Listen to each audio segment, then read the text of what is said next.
Alright, everybody. Hopefully, you guys can hear me. We got this stream going, guys. Welcome on to another episode of KV Sports Talk. Yes, I do not have my webcam on, just so you guys know, so you guys don't keep saying it. What's going on, everybody in the chat? I seen CP is there. My guy, Mike Nixon. MH is here. Izzy Cud is here. What's going on, guys? Christian is here. Christian Houghton. What's going on, man? Waiting for a lot more people to get here. Alex Sports is in the chat. What's going on, guys? I haven't yet put on my webcam yet. Just making sure everything's all good with the setup, guys. I want to welcome you guys on to KB Sports Talk. Jay Smith is here. All right, seems like everything. How's my audio, guys? I want to make sure my audio is good. I want to make sure everything is set up the way it should be. And I'll take this off now. Alright, guys. Welcome into another show. KB Sports Talk. I want to thank you guys for joining in. As always, you guys are awesome. Wait for a little bit more. Steven Evans is here. Bends the knees, gang. What's going on? Mike Nixon. My guy, Mike Nixon. Alright, guys. So... We gotta talk, man. We gotta talk. We gotta have a long talk, guys. Triggered Easily is here. So Detroit looking good, son. Yeah, I want to talk about Detroit later on today. That kid Quay says your audio is good. Thank you, sir. I just want to make sure everything's good. If anything happens during the stream, you guys need to let me know because I can't hear myself talking or can't hear the stream. Izzy has a question. Go ahead and ask the question, Izzy. But yeah, we're going to talk about the Giants and my recap, and a lot of you guys, I got like 13 dislikes, and that's a lot for a video of mine, because I don't even get like more than 3 dislikes on each video. Let me take my mouse out of here, but welcome in, guys. I want to talk about that real quick as more people come in here, because a lot of people are upset about what I was saying about the New York Giants and how I'm not impressed of their win, but we'll talk about that in a second. I know a lot of you guys have a lot to say about it. We'll get to it in just a second. I'll read you guys' comments so we get some people lined up in the chat here, so we get a lot of people in the stream. I know it gives the notification a little late sometimes. Sometimes it gives people the notification, sometimes it doesn't, but I want to make sure we're all good here. So Ghost Trick says, I think we will beat the Vikings next week. We get Tate back, and I believe Kirk is just terrible. Listen, I want to believe, and Jay Smith says, I'm not impressed either. I want to believe the Giants can do this, man. I want to believe the Giants are good. But what you saw on Sunday was not. Okay, we beat the Washington Redskins 24-3. It doesn't mean anything to me. Why? Because the Redskins are one of the worst teams in the league. They may be the worst team in the league besides the Miami Dolphins. The Miami Dolphins are in a league of their own. Sorry if Josh Valencia is in here. But the Giants, they win 24-3. I was not impressed. The score was not representing what was actually going on the field. One Giant Rebuttal is in the chat. Thank you so much for donating. You're always there, OGR. I appreciate that, man. Chat, do me a favor, bang the like a Pacific bottlenose dolphin. Kibla, I agree with your impressions of the win. Yeah, I'll tell you what, man. The defense played well. Listen, you guys know I've been ragging on the defense, and I'm very upset that we lost Ryan Connolly for the season. It sucks, man. I was really liking him lately, and he was lined up to be one of our best rookies this year. But man, the defense played well. We got pressure, this and that in the third. But when you look at a Washington Redskins team that has absolutely... Kiblu, give me a flex real quick. Yeah, flex. I don't know if that's what you wanted. But anyway, you look at this Washington Redskins team, guys. We had to beat them, and we had to blow them out. If we didn't blow this team out, if we won 17-14, if we won 20-17... I'd be really upset. It would be equivalent of a loss. This team is going into it. They were without their best 2 offensive linemen, well 3 if you include Trent Williams, who's still not playing, right? Then they lose their center, Chase Roulier. Then they lose their right guard, their really good right guard, in Brendan Scherf, who I wanted a couple of years ago. Brendan Scherf was out. They had nobody on that offense besides Terry McLaurin. Terry McLaurin shows up late on the injury report. Guess what? I thought he would play. He wound up not playing. There's literally no offensive weapons. You guys can't name me one offensive weapon, whether that be the offensive line or whatever.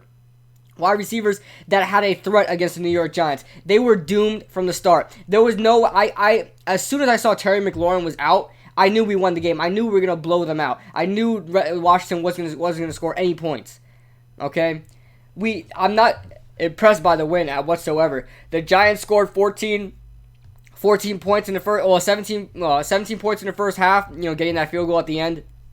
Wayne Gallman looked good, in the first half. The second half, the offense got shut out. And I had a lot of people saying, oh, the offense was playing, run the clock. They were trying to run the clock out and end the game. No, you don't run the clock out and end the game in the second quarter when you're just up 17, right? Or you're up 14 at the time. I think it was 17-3, if I'm not mistaken, at halftime. No, you're down. You're up 2 scores. You don't just run the ball and just hope you get away with the win. No, you run. You make plays, get aggressive, and win. Have a concerning lead. The only way I could see the only way a team should be running out the clock, ready to get rid of this game, is in the fourth quarter when you're up at least 3 scores. And I'm talking 3 scores like 24 points. Okay? Which would be, that's 4 too. That's 4. But over 3 touchdowns. Because anything can happen. Anything can happen that a team easily scores 3 touchdowns and ties the game up, okay? The Giants win over the Washington Redskins was not impressive in my opinion. What's impressive was Detroit narrowly losing at home to the Kansas City Chiefs. That's impressive. Okay? You want to talk about impressive? You want to talk about a team on the rise? You don't look at the Giants' way right now, okay? They have a lot more to prove than this, okay? They beat a Tampa Bay team that beat Los Angeles on the road, okay? I am a little bit more happy that we did beat Tampa Bay in the way we beat Tampa Bay just because of what they did to Los Angeles. Nobody saw that coming. I don't care who you are. You did not pick Tampa Bay to win that game. There's no way you did, okay? That being said, that type of stuff is impressive, okay? Tampa Bay beating, even though Tampa Bay allowed 40 points to the Rams, them beating the Rams 55-40, 55-40, I'm sorry, is impressive. What the Giants did against one of the worst teams in the NFL was not impressive, okay? So I don't know what else to say. We have some Giants updates for you guys. As you guys know, Golden Tate will be back to play against Minnesota. And that being said, the Giants have cut 2 wide receivers. One of them I was hoping for, like TJ Jones. I was hoping he was the guy to get cut in place for Golden Tate. But then Benny Fowler also gets the boot, man. Benny Fowler, who struggled in Tampa Bay. I did my film study. I told you guys. Benny Fowler didn't have a great game against Tampa Bay, and I didn't look at the film of this game that just passed against Washington, but I guess he wasn't up to par, and they said goodbye to Benny Fowler, and it's crazy because Benny Fowler was really competing throughout this whole training camp, throughout everything. What's going on, Hub? What's going on, No Name? Appreciate you joining in, man. Always like having you on. Jared Williams is in the chat as well. Kenny Joseph is in here as well. What's going on, guys? DJ B Squared is in the chat. Let me get my drink real quick. Is in the chat. What's going on, guys?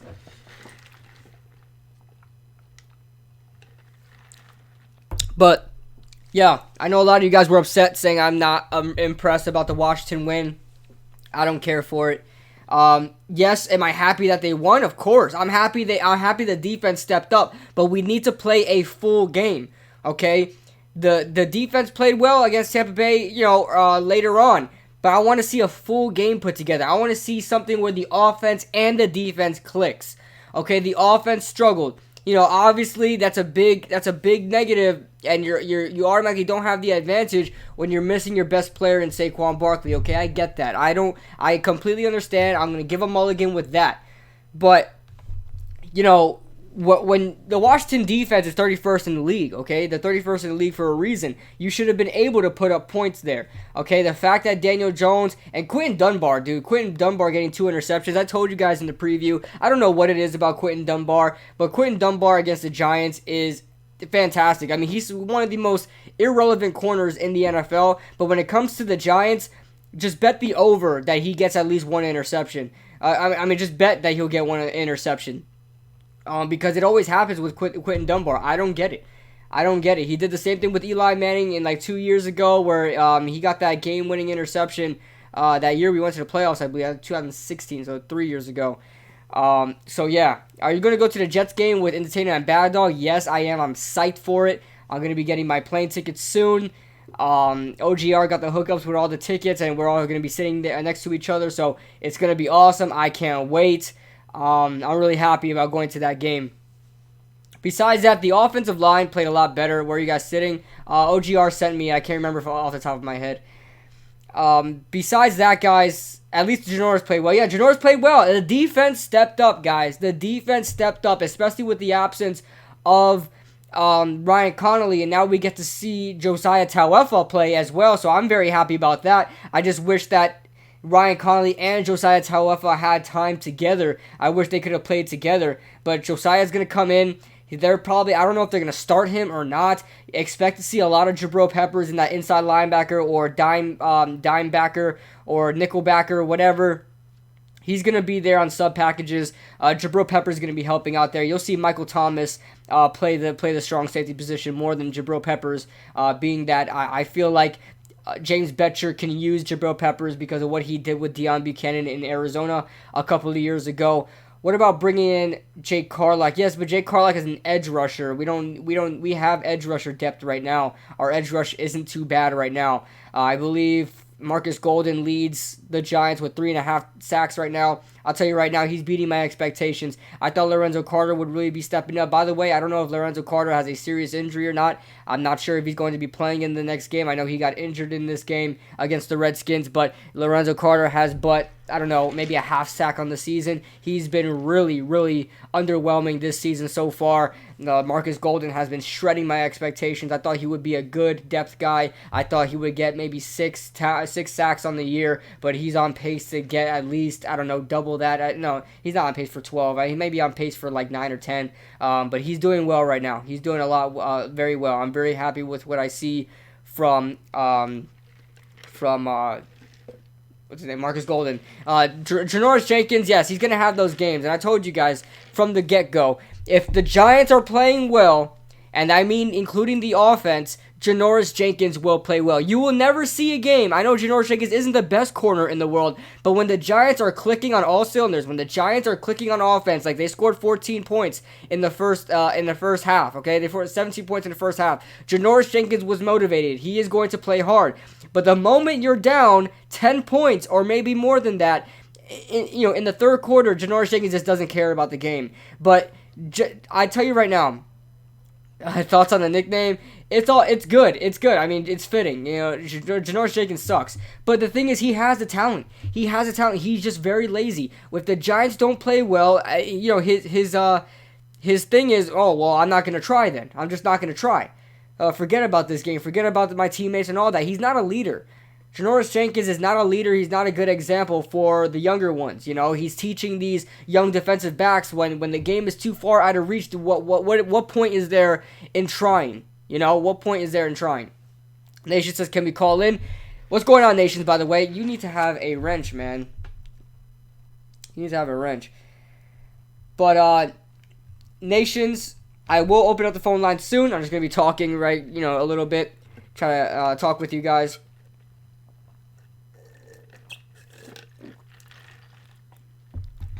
What's going on with Sam Beal? Sam Beal is on IR right now. I think he's projected to come back around week 8. I think that's when he could come back. But the question is, will he be healthy by week 8? We can still activate him at any time after that. But at week 8, we need some defensive back help, anything at this point. I need to see more Julian Love. Why the hell are we not seeing no Julian Love? Antoine Bethea has done nothing. Alright, he's made some plays here on and there, but he's made more negative plays than positive plays. Why haven't I seen more Julian Love, if not at cornerback, then at safety, what he's listed at? I want to see Julian Love just be out there. I don't care what position he's playing. I don't care if he's playing nickelbacker for all I care, okay? I want to see Julian Love out there playing because the defense needs it. We need it out there. Corey Ballentine still has yet to take a cornerback snap. I haven't seen Corey Ballentine as well out there. And with Sam Beal potentially coming back, that's going to be a problem. When we may not see Corey Ballentine at all this season. If Sam Beal miraculously stays healthy, he never really stays healthy, but if Sam Beal stays healthy, we're never going to see Corey Ballentine on the field. We're just not. Janoris Jenkins, Grant Haley, who's playing decently, DeAndre Baker, Sam Beal, there's too many corners. Too many corners. And if we activate Sam Beal, it looks like Corey Ballentine might get the boot and get put on the practice squad or something. Kid Blue, then DMs are a couple of videos I wanted you to play. The first one kind of funny. Second one is a opinion type video. I got you, Mike Nixon. I got you, man. James Favello is in the chat. What's going on, man? Thank you for joining the stream. Gotta be a penny back. What? Yeah, Julian Love even played. That Ravens guy is strangling OBJ. Wait, what? Thank you for mentioning Julian Love. Antoine Bethea isn't doing anything. Why are we keeping them in there, and when can we put... I don't know. I don't know why they're not putting Julian Love in. It doesn't make any sense. That's a question yet to be answered. He's probably the only rookie besides Chris Slayton who didn't make the team. He's probably the only rookie who made the team that hasn't gotten any playing time yet. Corey Ballentine has at least had playing time on special teams. Now, I don't know if Julian Love has played special teams yet. I really don't pay attention to that, all the people on the field there. But, you know, Corey Ballentine hasn't played any cornerback snaps, and neither has Julian Love. So that's going to be a problem. Reported not a serious injury. He should be back in 2 weeks. Dang it. We're still going to miss out on Lorenzo Carter. We need him for Minnesota. Not that he was putting up too much, but we're still going to need him. But we're going to see more O'Shane then. Well, I guess that's something to look forward to. We'll see more O'Shane Zimenez, who I think may be even better than Lorenzo Carter. I know O'Shane's more of a power guy. Lorenzo is more of a finesse guy with the spin moves and has the arsenal with his arm technique. But he's not getting it done right now. Let's see. Thoughts on the cutting of Fowler and T.J. Jones. T.J. Jones, it needed to happen. T.J. Jones wasn't getting any reps at wide receiver, so I could tell the Giants weren't very confident in him. I guess that may have happened during practice. Maybe it was during practice he kept dropping balls, but I'll tell you what, in special teams, he's probably one of the worst special teamers out there. I forgot, Preston Parker was probably worse, because he sucked. Preston Parker was garbage a couple years ago, if you guys remember him. But TJ Jones was garbage. TJ Jones, even in the preseason during the punt returns, he dropped everything. And how do you fumble every single game? He was averaging a fumble and a half a game, even in the preseason. This guy is garbage as far as special teams goes, and that's the only way he was going to be able to stay on the team with Golden Tate coming back. That was the only way he was going to stay on the team. Benny Fowler got the boot. Listen, I'm not very happy about it.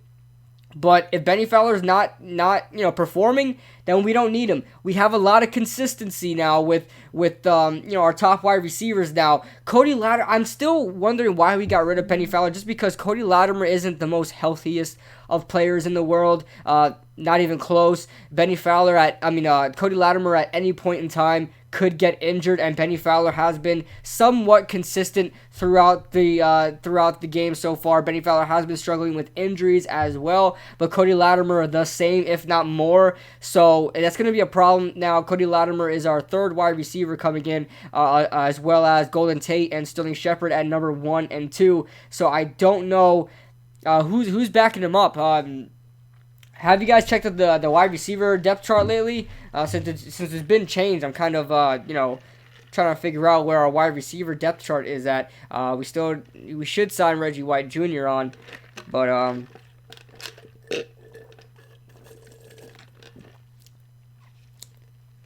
Darius Slayton, obviously. Darius Slayton's gonna be our I don't know, maybe number 4. No, because I like Slayton. I really do. I want him to be, the starter, the number 3 wide receiver. It's just that I don't think the Giants, for some reason, the Giants aren't very confident in Slayton. They throw him in at the end of the game. Yeah, Cody Core is all right, but Cody Core isn't really used on as a wide receiver. He's more so used on special teams, which he's so good. Him and Antonio Hamilton are really good on special teams, man. But, by the way, guys, the Giants rank number 1 in special teams this year. I don't know if you guys heard that stat. Number 1 in special teams this year. I haven't checked the special team stats in the past, couple years, but I'm pretty sure we were almost dead last. So That's a huge addition with Antonio Hamilton playing there, Cody Core playing there. That's what we need to focus on with special teams. I know a lot of you guys were upset that we got guys just for special teams, but any thoughts on getting Jake Carlock involved? Carlock is on the practice squad right now. If we sign Carlock, we're gonna have to cut another guy from the team. I don't know if we really have that kind of luxury right now to cut another guy on the team. I don't know if we have that right now. As far as edge rush goes, Lorenzo Carter's probably gonna be out 2 weeks, I think Hub said. So we get O'Shane Jimenez in there. If O'Shane gets hurt, then we have a problem. But Jake Carlock probably won't see the field this year. Not this year. Maybe, who knows, he'll be able to compete next year. He's still signed with us because he's on the practice squad. So he'll get a chance to compete next year. Let's see. My boy Aldrich Raw Sauce, best kicker, even with a missed kick. Yeah, I know. He missed a kick week 1, I believe. Week 1. Not Giants related. Did you hear that John Ross is possibly out for a month? Wow, that sucks for the Bengals, man. The Bengals suck. My prediction was completely right on the Bengals, that they were going to lose 14 games this year. They're only going to win about 2, maybe even that. Maybe they might be another 0-16 team, but that can't be possible because we can't have 2-0. Somebody check real quick. Some of my stat checkers. Do the Dolphins and Cincinnati Bengals play against each other this year? Because they are the worst teams in the NFL. And if we can get 2 0-16 teams, that will be absolutely insane if we 1 year get 2 0-16 teams. Dylan Renner, my man Mr. Renner, is in the chat. Very early rumor mill, but I've been hearing since week 3 Von Miller might be traded once again. A flimsy and early rumor. Yes, I heard that too, and Hub, I think that's actually true, but I think they might have pulled away on that because Bradley Chubb just tore his ACL. He's out for the season. They have no edge rush now. As you guys know, they got rid of Shaquille Barrett in free agency, and he went to Tampa. He's killing it in Tampa, so I'm pretty sure they're wanting him back right now. But Von Miller's probably their only threat there. Derek Wolfe, okay, but they don't have much good edge rushers out there. They got to keep Von Miller now that Bradley Chubb tore his ACL. Not that they have any chance anyway. The Broncos are 0-4. They're really struggling, man, especially offensively. The Broncos' defense is all right. They keep fighting, but, man, 2 0-16 teams, that would be hilarious. Yeah, it could happen. Dolphins play the... Oh, man. Damn it. That sucks.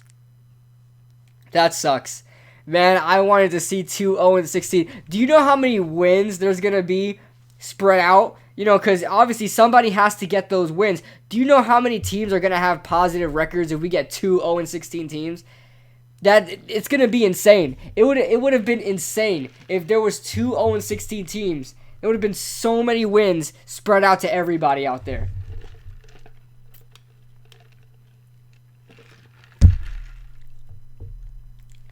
Josiah LB. Yeah, Josiah Tauefa is our new inside linebacker. Probably our best one so far. Graded out as one of the top 10 rookies in the preseason, according to Pro Football Focus. We'll see if he actually performs. He's not going to be better than my guy, Ryan Connolly. Connolly is a gritty guy, man. I love Ryan Connolly. I love what he brings to the field. What you get with Josiah Tauefa, I'll tell you what you get from him. Josiah Tauefa is an absolute absolute speed demon. This guy is a speedy guy in the inside. He's a very good blitzer.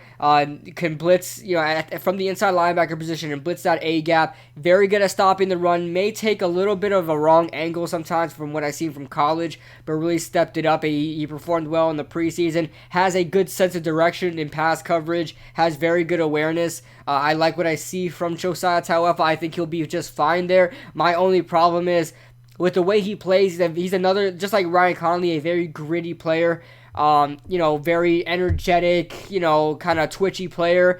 Josiah Tauefa is, so I worry about him getting hurt as well, a little banged up. It may happen, and then where do we go from there? I don't know. It's going to be an issue, so we'll see what happens.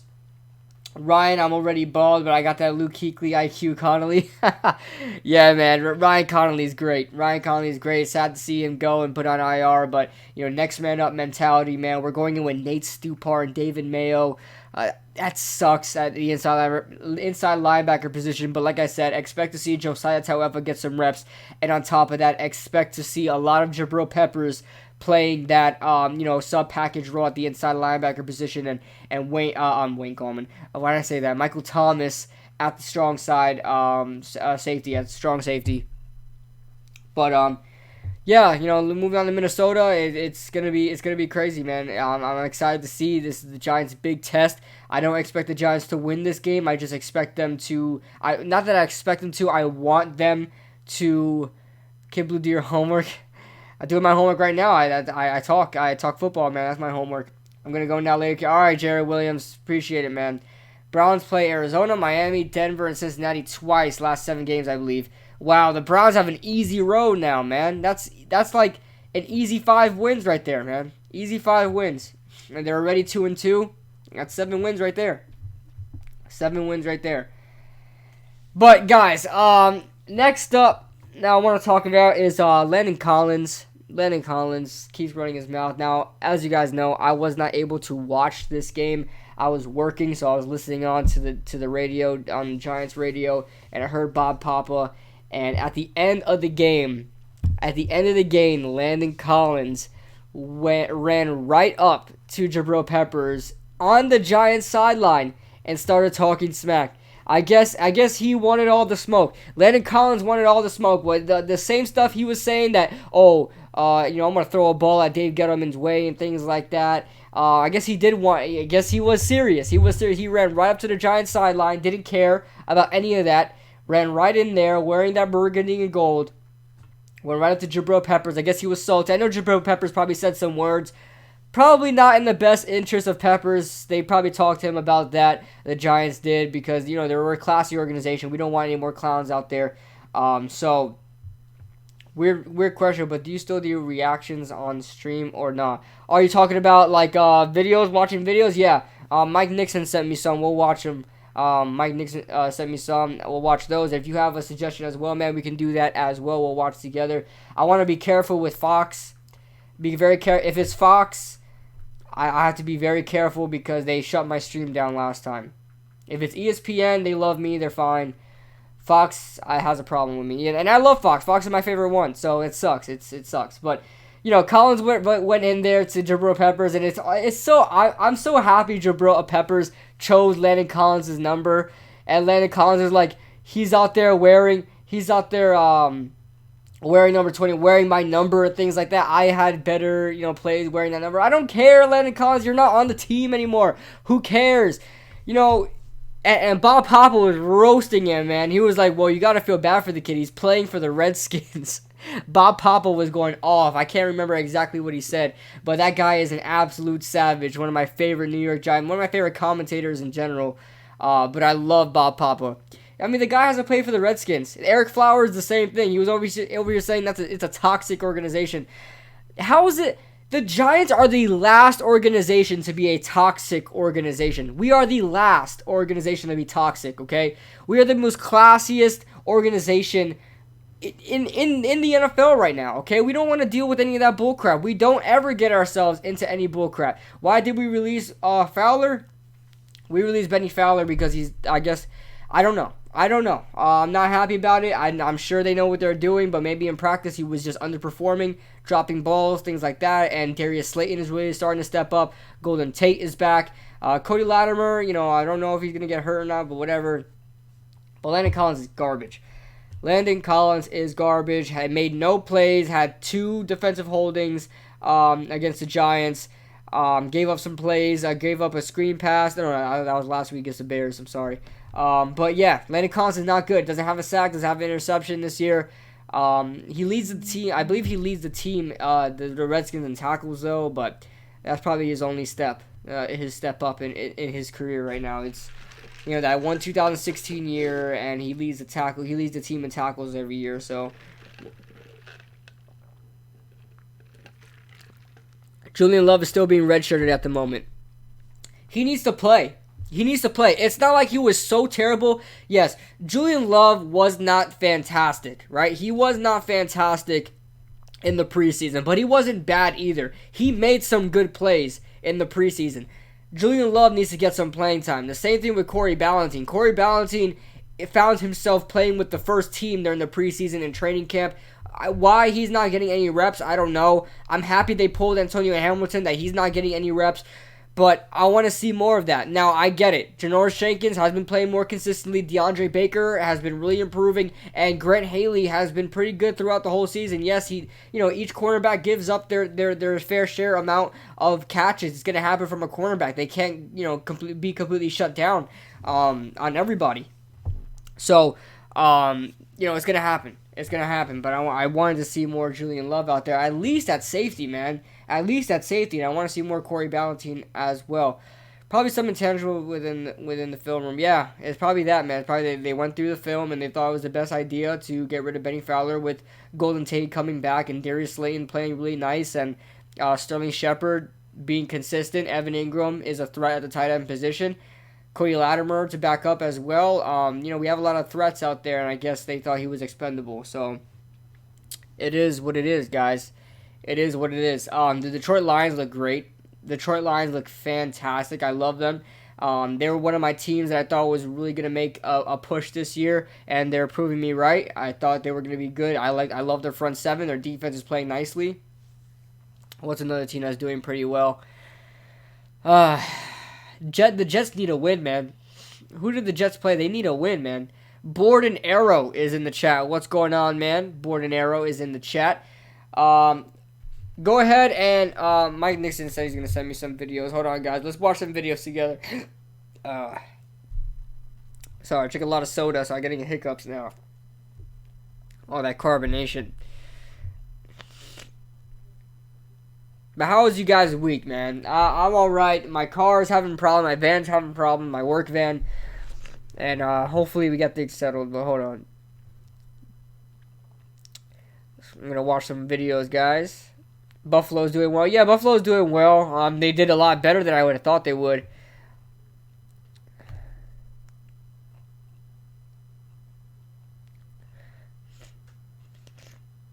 I'll be right back, guys. Hold on. Hold on a second, guys. Be right back. Stay in there. Make sure you guys like the video, too. All my wrenches, make sure you guys enforce it. Make sure everybody likes the video, okay? Otherwise, you're getting sent to the Ram Ranch, okay? Nobody wants to go to the Ram Ranch, okay? Unless you swing that way, but it's 2019. I understand, but you don't want to be sent to the Ram Ranch, so make sure you guys hit that like button, okay? I'll be right back. Hold on, guys.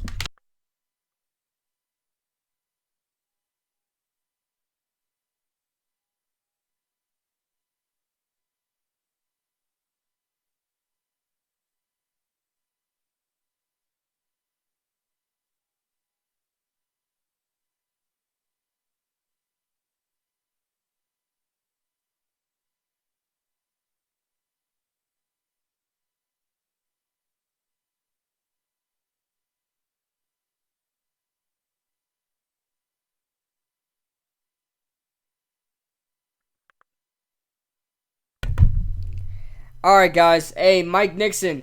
I see the two videos that you sent. But the thing is, it's Fox, and you know what happened last. I don't know if you were there. I don't know if you were there last stream, but last stream Fox cut me off. They cut my stream down twice, so I can't. I don't want to watch the Fox stuff. But if you could find something else, we'll do that. Hey Hub, send me that video. You said it wasn't Fox, so we could watch it together, guys.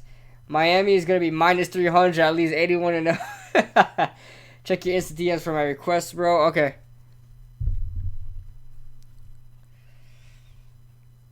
Let's see. If you have time on stream, bro. What is it? I thought the other was ESPN.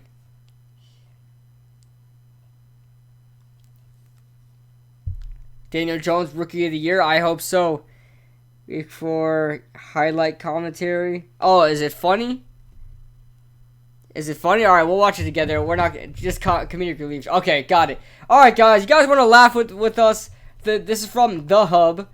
The Hub. My guy No Name in there. Make sure you guys sub up to No Name, aka the Hub. Go ahead and sub to him, guys. He makes some good content. Really underrated, man. I love checking out his videos. Really underrated. You'll be back, all right, James Favello.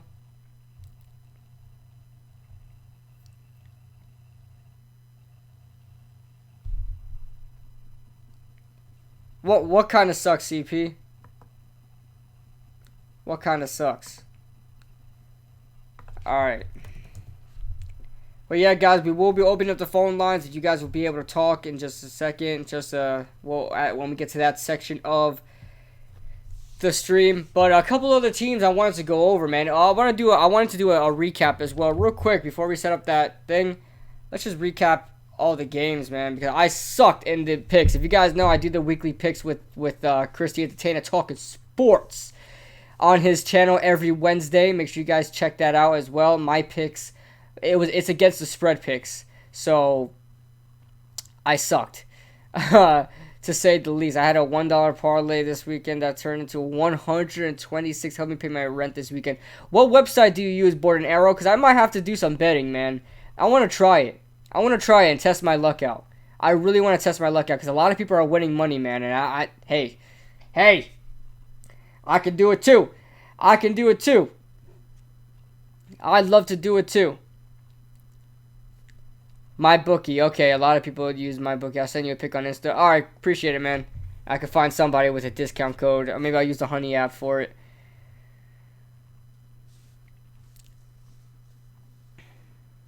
Yeah, congratulations to Board and Arrow, BNA. Congratulations, buddy. Eagles are playing the Jets. Eagles are 10-0 versus the Jets. Oh, my God. Eagles are going to get another easy win. All right, guys, let's recap all the games real quick. Thursday Night Football, Eagles at the Packers. Boy, was I wrong about this game. I thought the Eagles, I was like, okay, they're getting Alshon Jeffrey back. They're still really beat up, and I don't think they're going to get it done. But everything clicked for the Eagles, and the defense really stepped up in like 2 goal line situations for the Green Bay Packers, and it was just great. It was fantastic. They really did. They really put in some good work there. So the Eagles win those type of games, guys. The Eagles just win. Can you read my line? I can't scroll up, Mike. You're gonna have to type it. I saw what you said though. That one you thought one was ESPN. Let's see here. Chargers, Dolphins, everybody. I don't know. I don't even want to talk about that. But Melvin Gordon is back.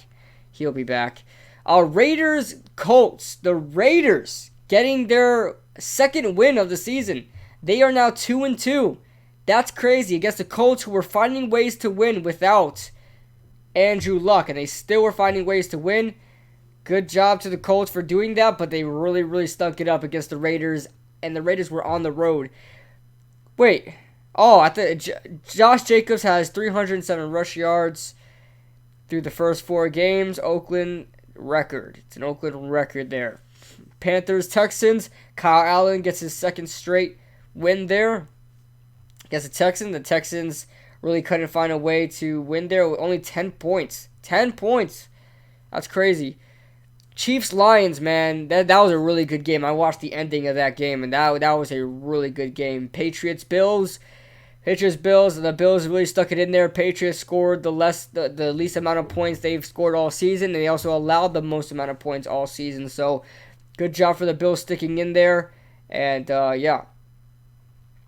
Browns, Ravens, Browns 40-25. I knew the Browns were, I don't know, I had a feeling the Browns were going to stick it in there. I know Lamar Jackson. By the way, guys, if anybody hears this, I could have went against Lamar Jackson in high school had I played in high school. Had I stood in West Palm Beach, because there was a kid at Boynton Beach High School, and I just realized, I just put 2 and 2 together, that he's the quarterback that everybody was talking about. I lived in West Palm Beach, Florida. You guys, sometimes I wear that Lake Worth shirt. I went to Lake Worth High School in West Palm Beach, Lantana, Florida, back when I used to live there. And my football team was talking about this quarterback in Boynton Beach, and that how he's insane. There were highlight reels of him. Everybody was talking about him, and Boynton Beach was like not even too far from us. It was Lamar Jackson. It was Lamar freaking Jackson who was lighting it up and you know, juking everybody out like a running back at Boynton Beach. I saw his high school highlights just yesterday. I saw his high school highlights yesterday. I was like, hold on.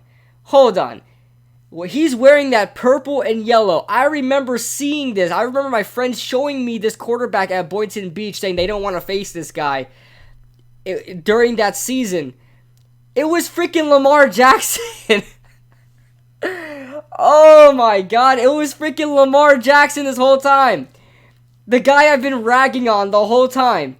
I could have played against him in high school. Of course, I was offense. I played on offense.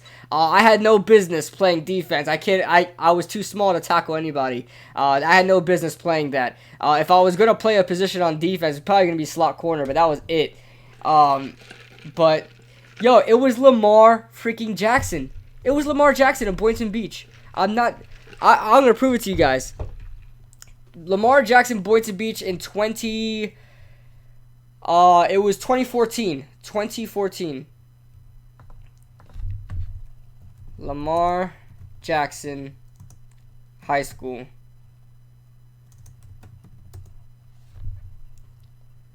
I did not put 2 and 2 together.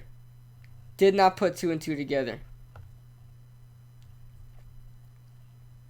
Let's see here. I'll show you guys here.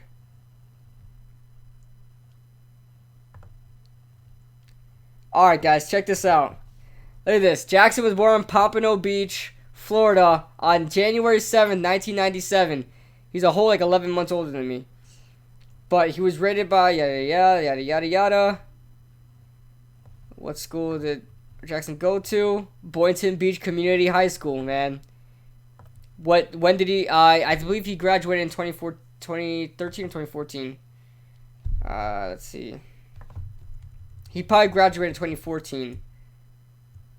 Wait, look at that. Was Lamar Jackson a running back? Not bad for a running back. Look at this, guys. You got this is the play that everybody was talking about, guys. What year was this? Hold on. What year was this? Let's check it out. 2015. Okay, was it 2015 or was it 2014? I can't remember. This is the play that everybody was talking about, guys. Everybody was talking about this. This went viral. I think this was viral on Vine too, if I'm not mistaken. I looked up. I was following football highlights on Vine, but let me show you guys. I'm waiting for this ad to end. Let me take. I don't want to get like copyrighted for an ad, so I'm gonna take that out real quick. All right. Let me see if this has sound. Nah, just music. Alright, this is Lamar Jackson in high school, guys. In Boynton Beach High School. Look at this. Look at yeet! The way he walked in. Everybody was going insane about this, man. Everybody was going insane. And remember, I wanted to play for Boynton Beach because of the helmets. It was like the Cincinnati Bengals, but purple and yellow. They were the Tigers. But that was Lamar Jackson all those years ago, man. Let me see Lamar Jackson versus let's check Lamar Jackson versus Lake Worth High School. They were on our schedule last year too. They're in our division. Lamar Jackson versus Lake Worth High School. Oh my god, I spelled. Look at this. I would have played, guys. I would have been in this game. Lamar Jackson leads Boynton Beach to a rout of Lake Worth in 2014. This is the year I was in Lake Worth. Let's watch this together, guys. This was at Boynton Beach. This wasn't Lake Worth. This was at Boynton. Make sure you guys are still with me here. Check the tune. Kid Blue Lamar Jackson.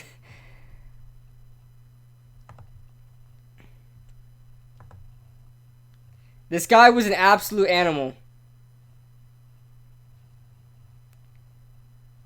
That's not Lamar. Lamar Jackson, number 7. Look how big he is to everybody. Look how big he is.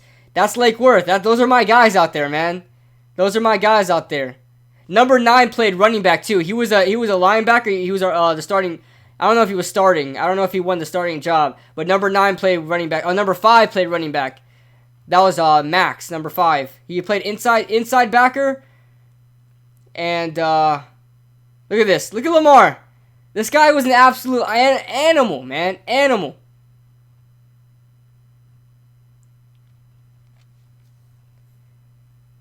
Crazy. Crazy.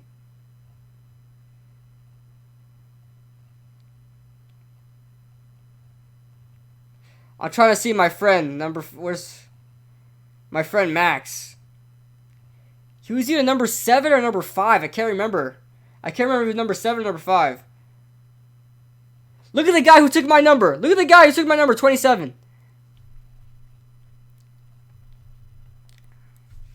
Let me pull up the chat so I can see what you guys are saying. I don't know who that guy is, but he just ran out.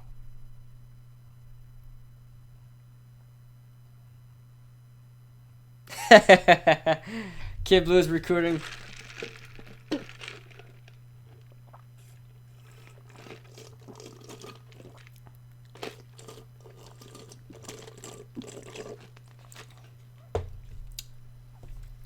Look at this. Look at the score, guys.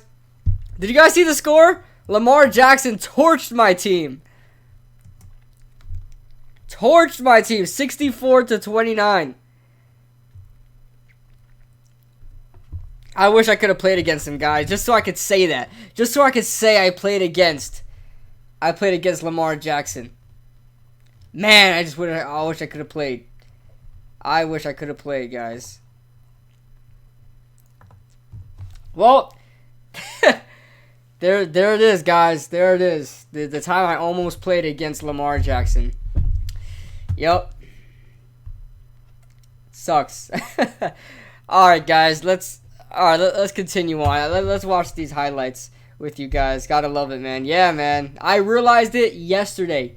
Not even joking. Yesterday, I realized it because they were going back and saying Lamar Jackson, because Lamar Jackson did the same thing this week. That stop at the end zone and let a defender go right through. That stop at the end zone, he did the same exact thing last week. And so they played it side by side. I was like, wait, hold on. I know that video. I know that video. I know where that's from. This motherfreaker played at Boynton Beach. Oh, man.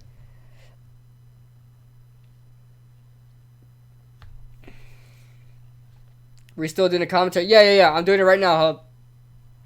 Doing it right now. Let me see. NFL Week 4 commentary. Alright, we'll watch this together, guys. I hope I don't get demonetized or anything like that, but it's alright. Alright, guys, some comedic relief from the Hub. 25 minutes. We probably won't watch the whole thing, buddy, but... Oh, hold on. I gotta turn my audio on. Gotta turn the audio on. All right. Nugget Studios for your 2019 NFL Week 4 game highlight commentary. Butterfingers fumble on the play. Kyle Allen can't hold on to it. It's recovered by the Texans. Meanwhile, in Hotlanta, the land of the black homosexuals, play action fake. Marcus Mariota's got A.J. Brown, and just look at him running away from the Falcons the same way the Lombardi Trophy runs away from Atlanta. He'd go into the end zone 55 yards. We've got a Titans touchdown. One quick look at those Falcons fans. The Tampa Bay Buccaneers in striking distance. James Crablegs Winston would hand the ball off to Peyton Orande no Tiki Barber. He'd go into the end zone. Peyton Orande no Tiki Barber. First. Out to Buffalo Wild Wings we go. 1st and 20 in a battle of the AFC East. Josh Allen going deep. He's got a man.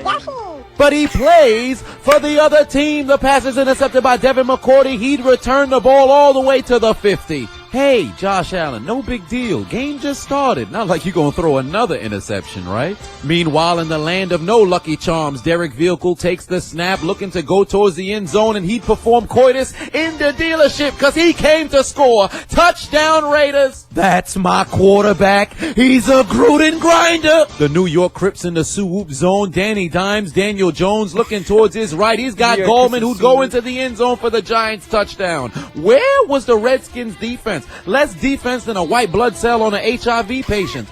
Come on, Daniel. Less defense than a white blitz on the 8-time. Throw an interception. I want to get in the game. Let me get my job back, please. Please. Welcome to Atlanta, where the players play, and you see 7-foot homosexuals every day. Ito Smith gets the handoff. He fight his way into the end zone. We've got a tie game in Atlanta. Oh, man, it's hilarious. Did somebody say vacation? Out to South Park we Michael go, Joe. Sam. The only thing elite about Hold on. Did somebody say vacation? Michael Sam.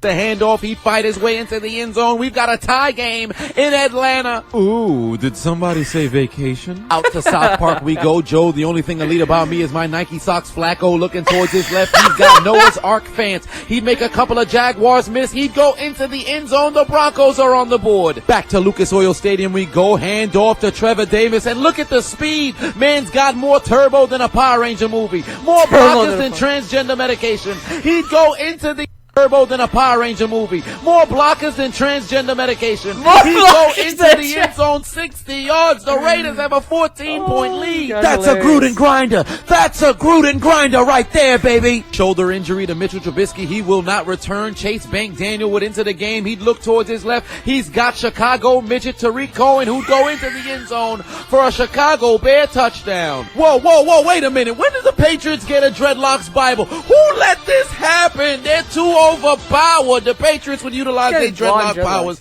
Bolden would go into the end zone. They'd strike first blood in Buffalo Wild Wings. Get the dreadlock powers out of the hands of Brady and Belichick. Down to Miami, where the Dolphins really have no chance of ever winning a game this season. Josh Rosen looking towards his right. He's got Devontae Parker in the end zone. Wait, did the Dolphins just take the lead? Holy shit! The Dolphins got the lead! Whoa, who let that Geodude in here? Geodude used block. The punt is blocked. It's recovered by Matthew Slater. He'd go into the end zone for another Patriots touchdown. In basic arithmetic, first, inside, outside, last is foil. Jacoby Brissett would find Jack Doyle, who'd go into the end zone, and the Colts would cut their deficit in half. Kyler, are you bigger than a fifth grader? Intercepted by Jadeveon Clowney.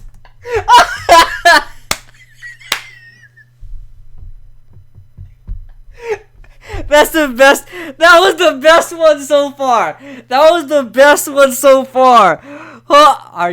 Are you taller than a fifth grader? Oh, that's the best one so far. We gotta go back for that one.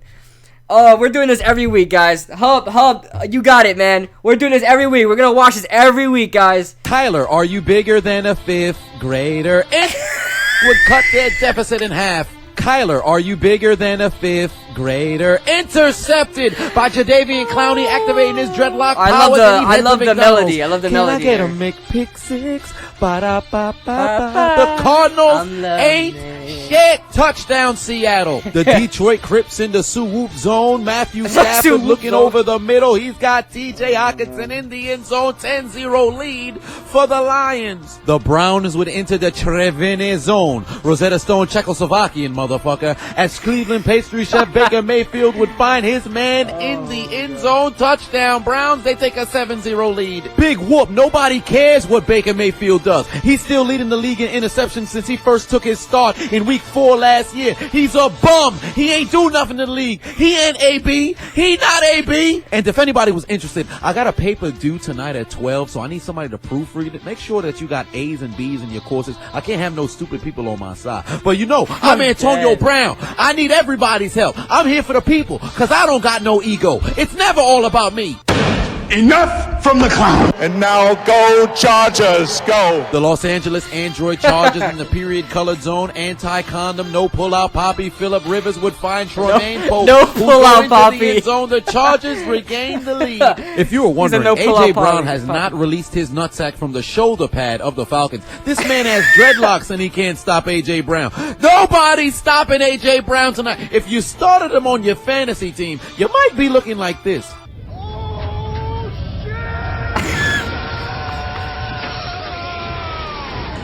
What the hell was that? Falcons possession. Matt Ryan takes the snap. Holy shit! Fumble on the play. It's recovered by the Titans. Here come the Bills, baby. Play action fake. Josh Allen going deep. He's got a man again. Yoink. But he plays for the other team. The pass is intercepted by J.C. Jackson. He's out of bounds at the 29. 2 picks in the first quarter. That's terrible. But you still got 3 quarters to play football. Not like you're going to throw another interception, right? Back to Lucas Oil Stadium. Derek Vehicle takes the snap, looking towards his right. He's got Tyrell Williams in the end zone. 21-7 lead for the Raiders. And we can't stop. No, we won't stop. No, cause we got unstoppable Gruden grinders. If you want to stop us, you better go and find yours. Yeah. Zane Gonzalez lines up for a 33-yard field goal. It's sailing wide to the right. He missed a kick. Zane Gonzalez missed a kick. The Broncos in the zone. Rosetta Stone Danish, motherfucker. As Joe, the only thing elite about me is my Nike socks. Flacco looking over the middle. Oh my God. Sutton, and the Broncos would take a 14-3 lead. This is why I decided not to play this game. I said I was hurt. They marked me as injured for a reason, because I don't want to be here. Hey, stop. I don't want to be here. Think fast, Jared. I look like Ryan Gosling golf. Come here. Intercepted. The Tampa pressure got to Goff. The secondary would make them pay. They take over at the 35. Don't be a liability. Don't be a liability. Don't be a liability. The New York Crips in the swoop zone once again. Gallman handoff goes into the end zone. 14-0 lead over the Redskins. Meanwhile, in Lucas Oil Stadium, Vontaze Burfict would be ejected. This man is wildin', using TMO2 headbutt. There's no place for this in the game. Everybody thought Antonio Brown was the most hated football player right now. We done forgot about this douchebag right here. Somebody get Thanos on the phone. Get the Infinity Gauntlet. Snap him out of existence. You shouldn't be playing football if you're playing like this. Tell him to hit the showers. He's playing way too dirty. Russell, I turned a hoe into a housewife. Wilson looking towards his left. He's got Will. Russell, I turn a hoe into a housewife. Wilson. Oh my God. Playing way too dirty. Russell, I turned a hoe into a housewife. Wilson looking towards his left. He's got Will Dilsey, who participated in the 10 toes down challenge for a Seahawks touchdown. Jameis Krabs legs Winston takes the snap, looking towards his right. He throw it to Chris. My God, don't lose. My God, win. In the end zone, my touchdown God, Bucks. Yo, why the fuck they keep calling my touchdowns back, bro? God damn it. Here come the Rams, baby. Yet another Jared Goff pass intercepted by Levante David and Goliath. He'd be tackled at the 9. Very next play from scrimmage, Jameis Krabs legs Winston would head to church once again. My God, don't lose. My God, win. He'd find Chris Godwin, who would run over Aqib Talib, whose chain gets snatched now. Touchdown Bucks. 21-0 lead. They might have to pass the sticks. Zane Gonzalez lines up for a 48-yard field goal. It's sailing wide to the right again. Oh my God. Zane Gonzalez!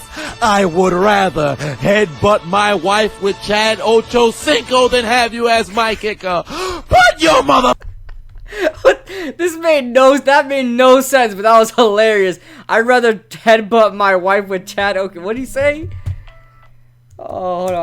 Gonzalez!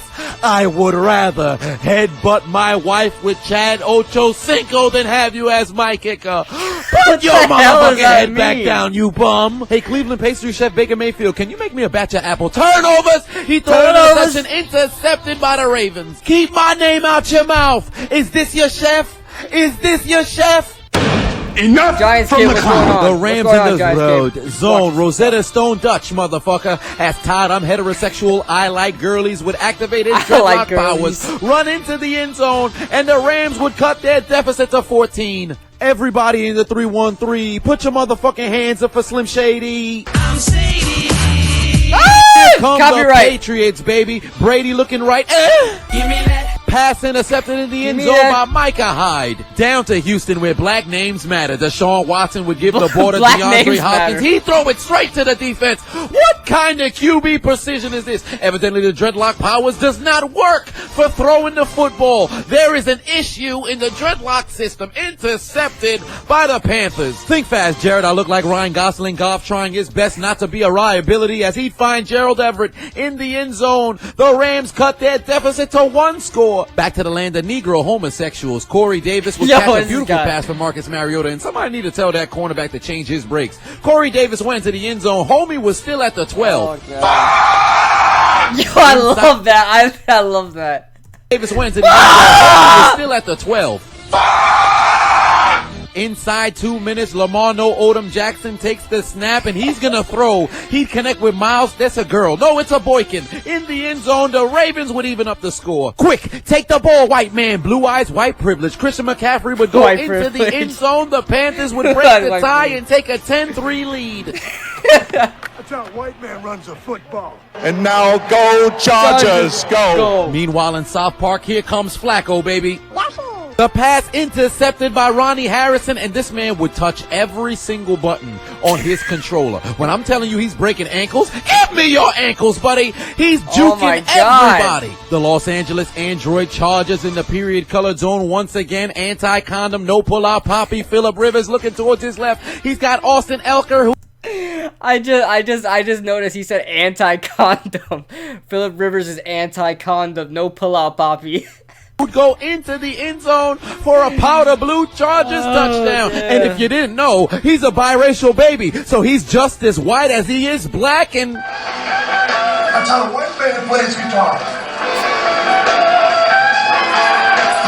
God damn, the Tampa Bay Buccaneers making more trips to the red zone than an NFL Network subscription. As Ronald Jones would get the handoff, he'd run it into the end zone. The Buccaneers would regain their 14-point lead. Revolutionary War reporter Adam Vinatieri lines up for a 57-yard field goal, but they're playing the Cupid Shuffle because the kick is sailing To the left, to the left, to the left, to the left, to the left. and Freaking copyright. And Odell Beckham. I'm not sure what the catalyst of this joust was, but they're out here throwing more blows than a cup of tea. More punches than Tropicana. All I know is Odell Beckham Jr. lost. He tried to take down Marlon Humphrey with his legs, but ended up on his back like a prostitute at a brothel. Then proceeded to get choked out like he had a PhD in erotic asphyxiation. Yo, from Marlon Sexual Humphrey Pink choked University. him His out. lungs are I didn't know that. I didn't see that. Somebody said that in the chat early on today. I didn't see that.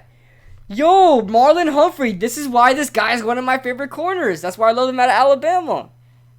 This is what you guys got to do, man. This is what every cornerback should be doing to OBJ. Humphrey with his legs, but ended up on his back like a prostitute at a brothel. Then proceeded to get choked out like he had a PhD in erotic asphyxiation. Look at the ref. Everybody. I know I didn't know that, guys. I didn't see that.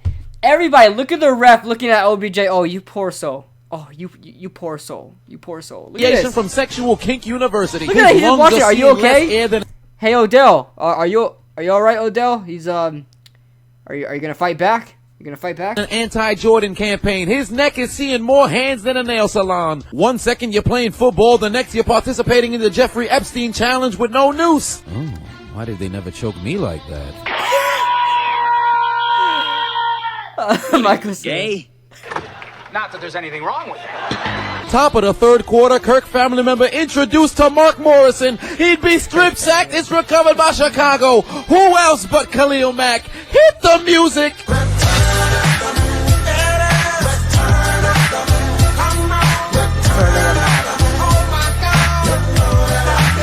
Oh, I just forgot. Here come the copyright, Lions, baby. copyright, Matthew, copyright. I'm paid like a top 5 quarterback in the league, but never won a playoff game. Stafford's got butterfingers. Can't hold on to the ball. Recovered by the Kansas City Chiefs. Oh no! One would assume that the Bills were participating in the Frank Costanza challenge and stopped short, but Josh Allen was able to cross the... All right, guys, it hit 9 o'clock. I want to keep going. But we can't go all the way. I want to get to the calls, guys. It just hit 9 o'clock. I want to get to the calls now, but oh my God, was that hilarious. Oh my God, that was freaking funny, man. Hub, I don't know how you found him, dude, but thank God you showed him. Keep going, please. No. Okay, everybody wants to keep going? All right, I mean, if you guys want to keep going, I'll keep going. Also, Sugar OBJ. Hey, do my ASPN video. Okay. Everybody wants me to keep going. Hold on. That's what she said. This is so funny. Yes. Okay. If you guys want to keep going, I mean, we're halfway through. I'll get to the calls after that then. All right. Mike Nixon, we'll do your video. I mean, we'll do your ESPN video. Hold on. I might get to the calls, though, instead, though. Hold on. Keep going. All right, guys, we're going to keep going with this. We'll keep going. The plane, we've got a Buffalo Bills touchdown. The first touchdown surrendered by the Patriots defense this season. Fight you. Use Volt Tackle. 99 watts.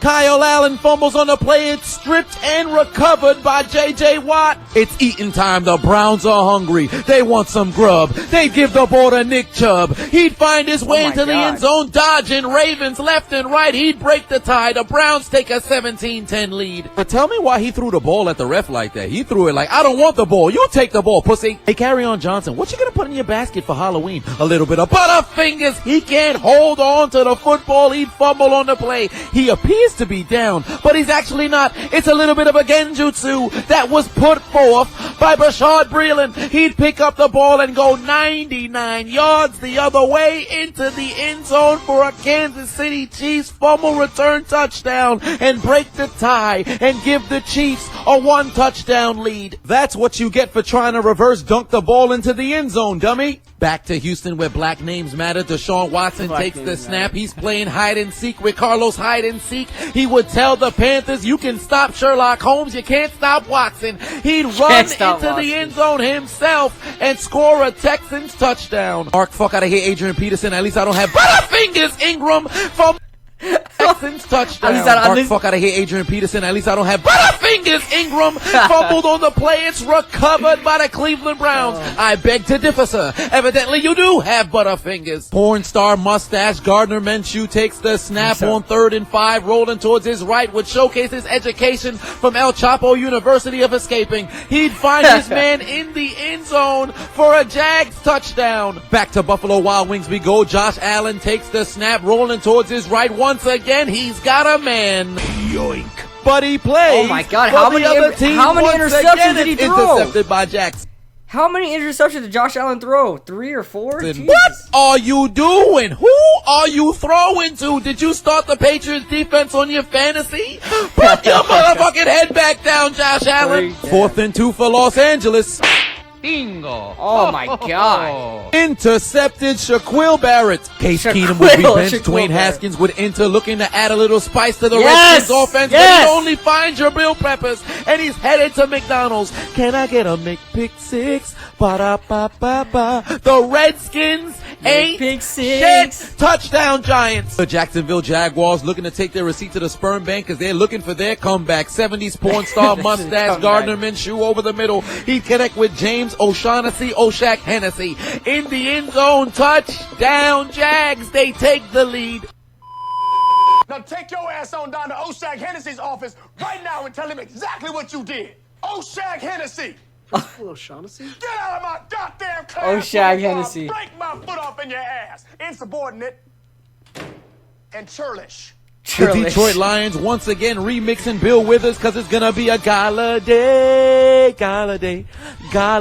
Kenny Galladay. Matthew Stafford would find them in the end zone. They would regain the lead. The Browns are still hungry. They still want some grub. They turn to Nick Chubb. He'd go into the end zone. They take a 2-touchdown lead. Think fast. Jameis Krabs Legs Winston play action fake. He's got Cameron Brate who'd go into the end zone. We've got an 18-point lead in Los Angeles. Maybe I'm a liability. 3rd and 8 for the Bills. Josh Allen would call up voicemail because he's dialing up his own number. Yo, Josh Allen travel died. down the field fast, and Tottenham heterosexual ally Gurley's would find his way into the end zone for the score. The Rams cut their deficit back down to 2 scores. The Kansas City Bloods in the swoop zone. South Park son of Satan Damian Williams goes into the end zone. The Chiefs regain the lead. Think fast. Jameis Krabs Legs Winston takes the snap, looking to go deep. He's got Mike Evans who would take Marcus Peters to Cinnabar Island. He'd burn him left and right and toe tap himself into the end zone. The Buccaneers regain their 18-point lead. And now go Chargers, go. And off to the mulatto mixed breed Austin Eckler who goes into the end zone. Another Los Angeles Android Chargers touchdown. And you know he's half white as much as he's half black. So that's how a white man plays guitar. 2 plays later from scrimmage, Josh Rosen looking for a miracle. He's got a man on the left. He threw it straight to the defense. He threw it straight to the defense. Miami has no hope. Look at Josh. Miami has absolutely no hope. Garbage. If you're a Dolphins fan, this is how you feel. This is not the kind of thing you want happening during kickoff. That's why I used to get high on company time. It's the only Whoa, way to demonetized. Raider. Murray goes running Whoa, into the end zone. demonetized. The Cardinals finally get a touchdown on the board. The Ravens looking to take their receipt to the sperm bank because Lamar they're looking Jackson. for their... Guys, just so you know, guys, I'm officially a Lamar Jackson fan. Okay, I'm officially a Lamar Jackson fan just because we have that West Palm Beach connection. Okay, just throwing it out there. I'm officially a fan, but yeah. Comeback as Lamar No Odom Jackson would find Mark Andrews in the end zone for the Ravens touchdown. They would then take out their Uno cards and tell the Browns 2 for your mistakes. As Mark fuck out of Adrian Peterson, I recovered from my fumble and I went into the end zone for a 2-point conversion. Ingram would give them 18 points. But on the ensuing drive, the Browns would take 3 pills of Viagra and they would go no Chubb, quarter Chubb, half a Chubb, full Chubb. And Nick Chubb would go into the end zone once again. The trifecta. His nutsack is all over Baltimore. The Rams refusing to give up hope. Jared, I look like Ryan Gosling. Golf would connect with Cooper. 2 girls, 1 cup. He gets a block from Robert Woods. He go into the end zone. The Rams are not dead. I am not a liability. I'm not a liability. I'm not a liability. It appears Lamar No Odom Jackson is visiting Cleveland pastry chef Baker Mayfield's pastry shop because he'd cook up some apple turnovers as a ball is intercepted by the Browns. The game's on the line here, Lamar, but hey, it's only 1 interception. Not like you're going to throw another one, right? The Indianapolis Crips in the Sioux Whoop zone. Jacoby Brissett doesn't play checkers. He plays Chester Rogers. He'd get his man in the end zone. They'd cut their deficit to 1 score. One quick look at those Minnesota Vikings highlights. Standing here looking out my window. Demonetized. I'm gonna win. Lamar, that's 2 picks in damn near 30 seconds. Who are you throwing the ball to? Put your motherfucker. Hey, don't you ever speak about Lamar Jackson like that again. What's wrong with you, man? He's the best quarterback in the world. Boynton Beach made, man. Straight out of West Palm. Chill out, man. Stop disrespecting Lamar Jackson. Who would ever want to disrespect Lamar Jackson? What the heck? Fucking head back down. Help me! Oh my God! Mamma mia!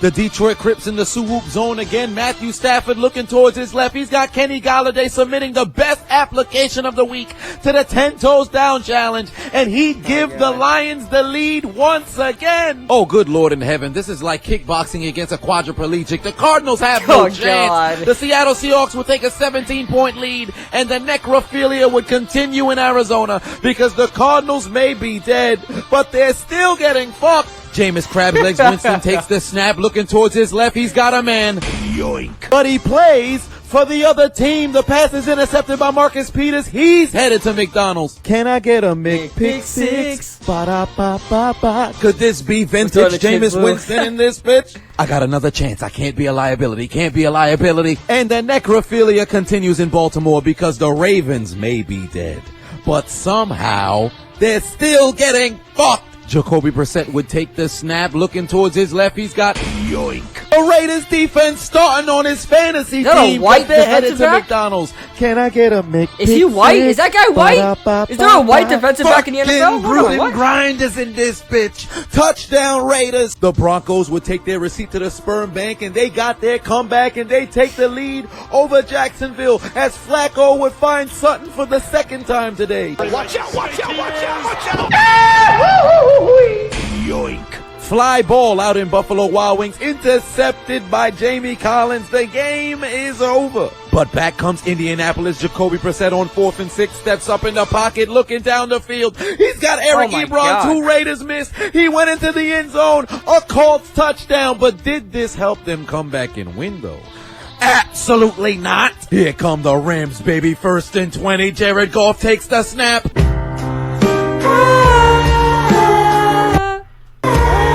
Goff 4 Turnovers on the day? Was it a football giveaway? Not liability. Not You couldn't liability. hold Not on to the liability. ball and let the Tampa Bay Bucks walk into the Coliseum and drop a 50 burger on the defending NFC champions? Put your motherfucking head back down. Game on the line in Detroit. Nobody graduated from Seattle Seahawk University because son of Satan Damian Williams goes into the end zone and the Chiefs take the lead and the win in Detroit. Back to Houston where black names matter. Deshaun Watson rolling towards his right needs a touchdown and a miracle. He throws up a Hail Mary headed towards the end zone. When you try your best but you don't succeed, when you get what you want. Absolutely depressing. No hope. No faith. Nowhere to go. Bears fans in their face. And the Jaguars would show that they don't drive automatic. They've got the clutch in the car. Game-winning field goal through the uprights. Gardner Minshew leads another comeback. And the Jags defeat the Broncos in Mile High. But I know a man who can't make that kick. Zane Gonzalez. I would rather switch places with Anne Frank in Nazi Germany than have you as my kicker. I got a better chance seeing Kim Jong-un win the Nobel Peace Prize than have you kicker. My God, I would did rather he just switch say that? Hold make on. that kick. Zane Gonzalez. I would rather switch places with Anne Frank in Nazi Germany than have you as my kicker. I got a better chance seeing Kim Jong-un win the Nobel Peace Prize than have you as my kicker. I would rather use gasoline as lubricant during sexual relations than have you as my kicker. Put your motherfucking head back down. And for the Broncos, Vikings, Rams, Cardinals, Dolphins, Texans, Bills, Colts, Ravens, Falcons, Lions, and Redskins, take out your Metro card You're going home. and get aboard the L train. Why aren't you following me? Why That dude is hilarious, guys. That dude is hilarious. I'm subscribing. I gotta subscribe. Gotta subscribe. 134k subscribers deserves a lot more than that, man. That guy is hilarious, guys. Hilarious. Alright. We're gonna open up the phone lines. And put it back to me.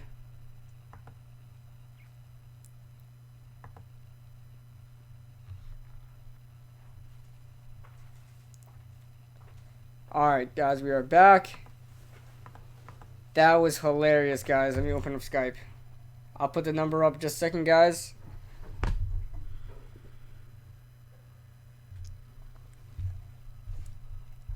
Hold on, Mike. Hold on.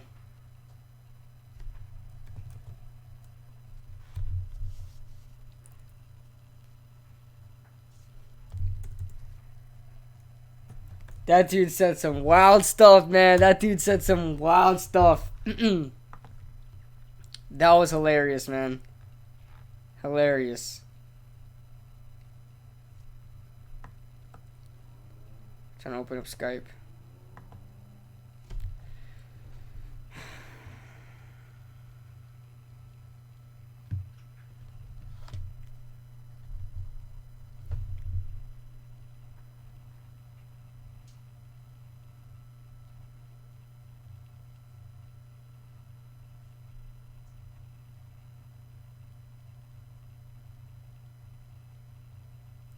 Max Kellerman thinks Daniel Jones is the most talented QB of his lifetime.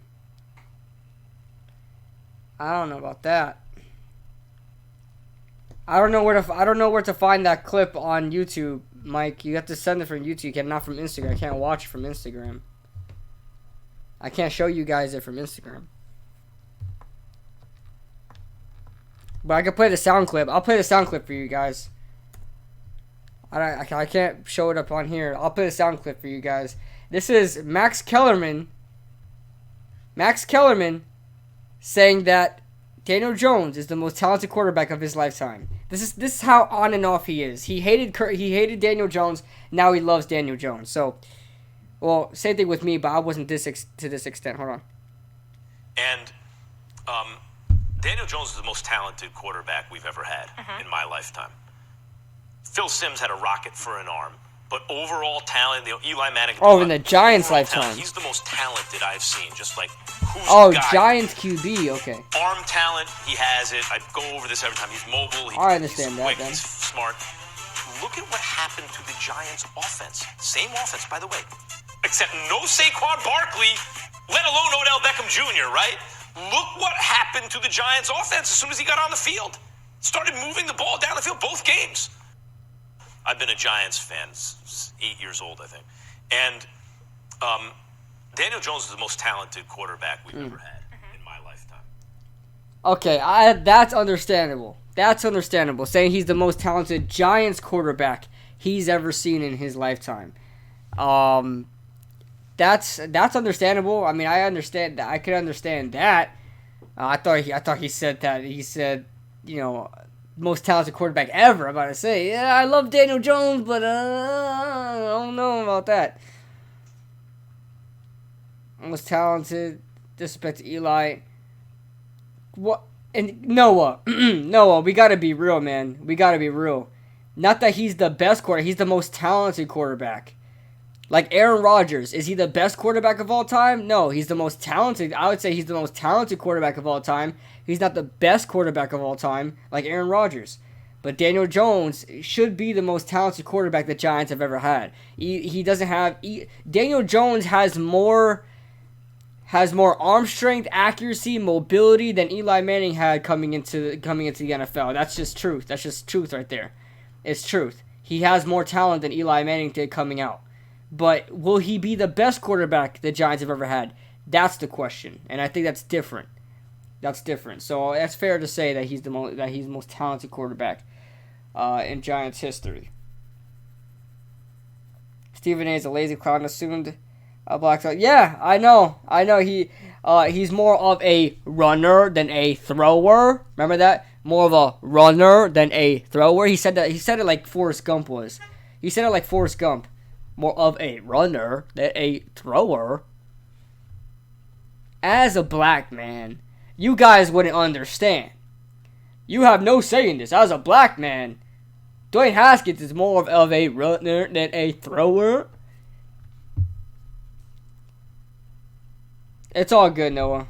I didn't hear him right either. I didn't even hear him right. I thought he said the best quarterback he's ever seen in his lifetime. I was about to say, all right, now you're just trying to get some heads turned. Demarius Randall tweets out, not trolling. What did Demarius Randall tweet out?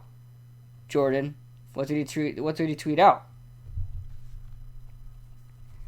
All right, let me open up Skype. You a Knicks fan? I am a Knicks fan. I'll be honest though, I'm not really knowledgeable in Knicks like basketball. So I'll be honest. So if you guys want to talk Knicks, we can.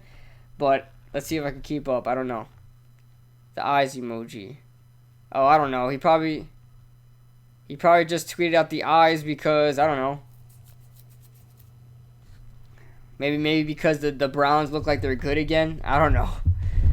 Call line soon? Yes, sir. I'm gonna open it up right now. No Nets, baby.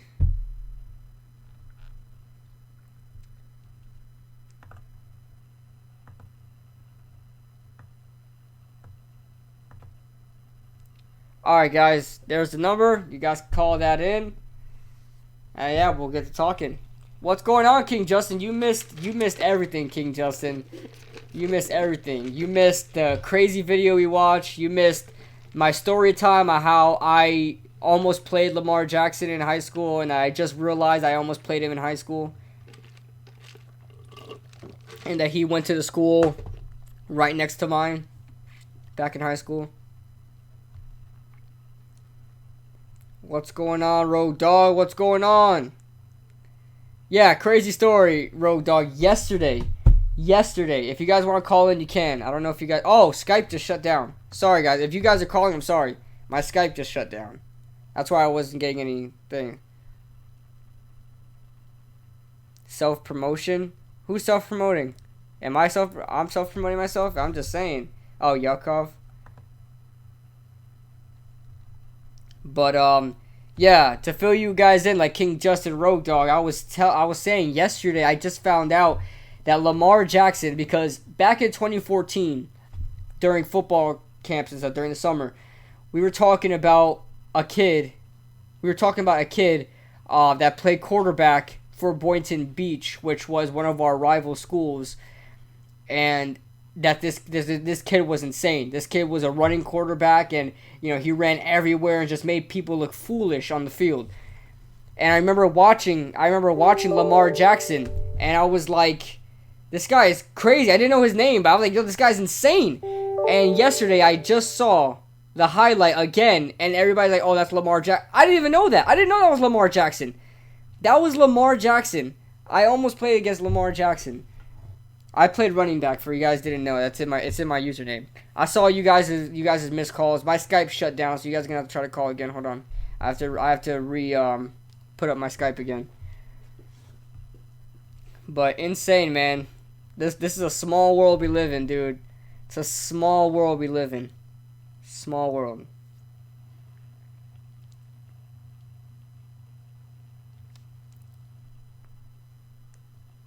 Yeah, dude. And now, guys, I'm a Lamar Jackson fan. I wish him nothing but the best. I wish Lamar Jackson nothing but the best. Straight out of West Palm Beach. Straight out of West Palm. I remember that video going viral. That video was on Vine. That video was on everywhere. All my friends were talking about, yo, look at this guy in Boynton. Look at this guy in Boynton. I watched that kid. I was like, yo, what the hell?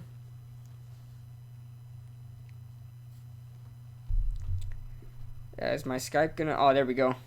There we go.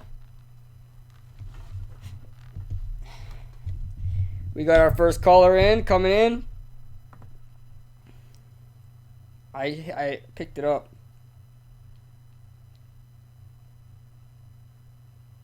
Maybe it didn't go through. I hit answer. My computer's ridiculous. My computer's ridiculous. There we go. Come on. Pick it up. There we go. Mike Nixon, what's up, buddy? There we go. There we go. You just knew I had to be the first. Yeah, you gotta be the first, you just man. knew I had to be the first. I expect that from you, man. Nothing short of that. I expect that from you. What's going on, Mike Nixon? Not much, bro. Just chilling, living the dream. My high school football team picked up another huge dub last week, 20-17. Now we got the biggest game. Now we got the biggest game of our season right here. If we win, we pretty much clinch a playoff berth in the playoffs. Nice. So you guys are right on track, huh? Yeah, and we just got to pull it off on the road. Yeah, well, we'll see what happens. Hopefully, man. Yeah. So now the Herd one I knew was Fox, and then I thought for some reason, I don't know why I thought first thing first was ESPN, but I realized that was Fox also. Yeah, it's all good, man. But the second one I'll just explain what the video was because it was an opinion type video that Chris Carter was saying. So he was basically saying that the deal that they gave to Gurley was a terrible deal. It was a terrible deal, and that now the Rams are looking go to trade him. Wait, is that real? The Rams are wanting to trade him, or that's just what no? He's saying that the Rams should go and trade him. That's ridiculous. I don't think they should. I know he's a little hurt. I know he is hurt. He's not the same running back he was, but he's still. I don't think he's gonna be the same again, bro. I don't think so. I truly don't. I don't think so either. But he's still putting in the work, man. And that contract may not be good because what is he making, like $15-16 million a year right now? One of the highest paid running backs. That's what I'm saying. But at the time, it was worth it because he was the best running back in the league by far. Arguably the best running back in the league. He may. I mean, at that time. I still probably would have. I mean, I don't know what they're gonna do, but I wouldn't trade him. But I mean, I see where what they're saying there, but he's still Todd Gurley at the end of the day, and he's not like he's washed up and he sucks, but he's not as good as he once was. But you know what I mean? Yeah. I just think he's. I mean, I want to say go and trade him, but Like, they need to find a way to go. Like, I know he's Todd Gurley and all, but I've been trying to tell people all season that this is gonna change his career, and he could maybe only have 2 or 3 more years left in it, because that shit's just gonna get worse, especially playing through it.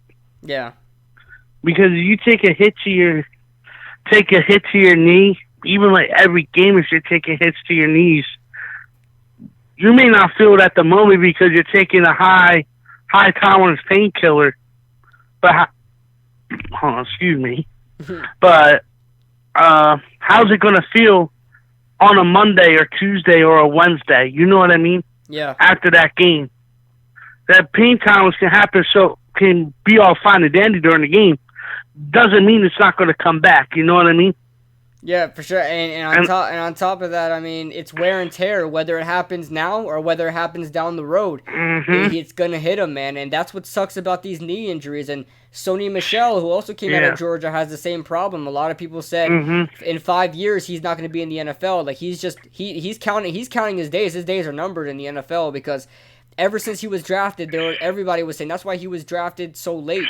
He could have been drafted a lot higher, around where Todd Gurley was drafted, had that knee not been a problem for Sony Michel. I didn't even know to be honest, I watched a lot of college football. I know about these high players. I didn't even know that Sony had bad knee problems. Wow. Yep, Sony has knee problems from college, and that's why he was drafted so late in the first round. I believe he was the last pick in the first round. And the same shit happened. And the same shit with Gurley too. Didn't he like tear his ACL or something? Something like that. And these running backs, man, they don't last long. Their days are numbered, man. Their days are numbered. I know, man. Let's just pray to God Saquon can go through for at least 10 years. See, what I'm happy with is that Saquon really recovers well from injury. Last year, he was hurt last year, but he played all the games. There was some stuff that he tweaked. It was never a big issue like his knee or anything. Like the knee is probably the worst thing for running back. You don't want to tear your ACL. But he had some sprains, he had some like hamstring issues or whatever. But Saquon always played, and that's what I like. He recovers quickly. And this injury that he has is an ankle sprain. Thank God that it's nothing serious. Like he tore a ligament or tore his ACL. Did you hear what he said the other day that he thinks he could come back? If he could come back earlier, I love that, but I wouldn't do it. Yeah, I probably wouldn't. I love that, but I wouldn't do it. We'll see what we have with Wayne Gallman, but if Wayne Gallman really can't do anything, if Daniel Jones keeps playing well and the defense actually steps up, call me crazy. I never thought I would say this, but call me crazy. We may actually have a chance at this thing here. We may actually have a chance at a playoff. That's what I've been saying. And you want to know something? Nobody has really ever given Gallman a chance to be a starter. Yeah, I think he had it in him all along. It's just he's been behind people. Because when he got drafted, he was behind what? Perkins, right? Yeah, when he's drafted, he was drafted behind. I think it was Perkins. Yeah, he was drafted in 2017. It definitely wasn't Jennings yet, right? It wasn't Jennings. It definitely was. It was Perkins. So he never really had that. Yep. He never really had that chance to show what he could do as a starter, and I knew he was very good in college. Oh, and I thought he was good. I know who he backed up. He backed up Orleans Darkwa. Yes, he backed up Orleans Darkwa in 2017, and that's when Darkwa was really playing well, and he was behind Darkwa. Okay. Yeah. Gotcha. That's another running back I like too, Orleans Darkwa. I want to sign Orleans Darkwa back on, man. And someone just said that in the chat. Muzz just said, we should sign Orleans Darkwa again. I made a video about it. We need to sign Orleans Darkwa. I mean, even when Saquon comes back, I want to keep Orleans Darkwa. He would be a really good 1-2 punch along with Wayne Gallman. And he's always shown it too. Yeah, he was always that running back that when Jennings needed it. When Jennings was playing good for us at one time. Yeah. And he would need spurts. In came Orleans Darkwa. It gave you 5-6 yards to carry almost every time. Yeah. His first game playing, he played when we got him off Dolphins practice squad. against the Rams in 2015 or 14. But then that year, that 1 year when Matt Castle was at quarterback, when the Cowboys went 4-12 that year, I believe that was 2014 or something like that. And Orleans Darkwa came in. This guy was like a whole new running back that we needed, man. Andre Williams was terrible that year. Jennings was hurt, and Andre Williams was rushing for like 1 yard a carry. Oh my! Andre man. Williams was so don't bring that name up. Yeah, Andre Williams was so bad, man, so bad. And Orleans Darkwa comes in, and on the first drive, Orleans Darkwa comes in, he runs and takes everybody with him for a 15-yard touchdown. I remember that exactly. I remember that, and that's I was like, we never let this man go. Yeah, we should never let this man go. I don't want to let him go. He was even if he's a backup, he's a really good backup. You know. And he was solid as a starter for us. Yeah, he wasn't great. He ran for like almost 800 yards, behind a terrible offensive line in 2017. Exactly. Terrible O-line. And Orleans Darkwa was consistent. He ran. I think he played all 16 games. He was great. He was great, man. It sucks we let him go. He got hurt during the offseason, and he was the highest rated running back, but yeah. But like I think Garman's going to be I think Roman's going to hold it down for us. I really do. I really do.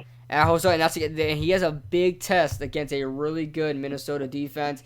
I like Jonathan Hilliman. I just don't know if he's ready for being the second running back. They both fumbled last week, and they both had problems with that. That's one thing. That one thing that does concern me is this Garman's got to protect that football. That's all he has to do. Two-handed. That's all you got to do. Yeah, especially if you're going up the gut in the red zone, man. That was such a killer, man, last week. That was such a killer. But you'd be surprised. I'm part of the hashtag upset gang this week. I picked them in the pick'em, the Sports Trades pick'em, as my upset. Now when I did it, my mom does one for her work where she gets money and shit for that.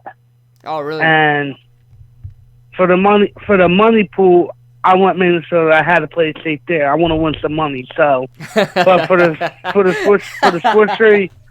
sports trades pick 'em, and just in my pick in general, I'm going with the upset. All right, I'm going with the upset. And the reason I say that is we're home.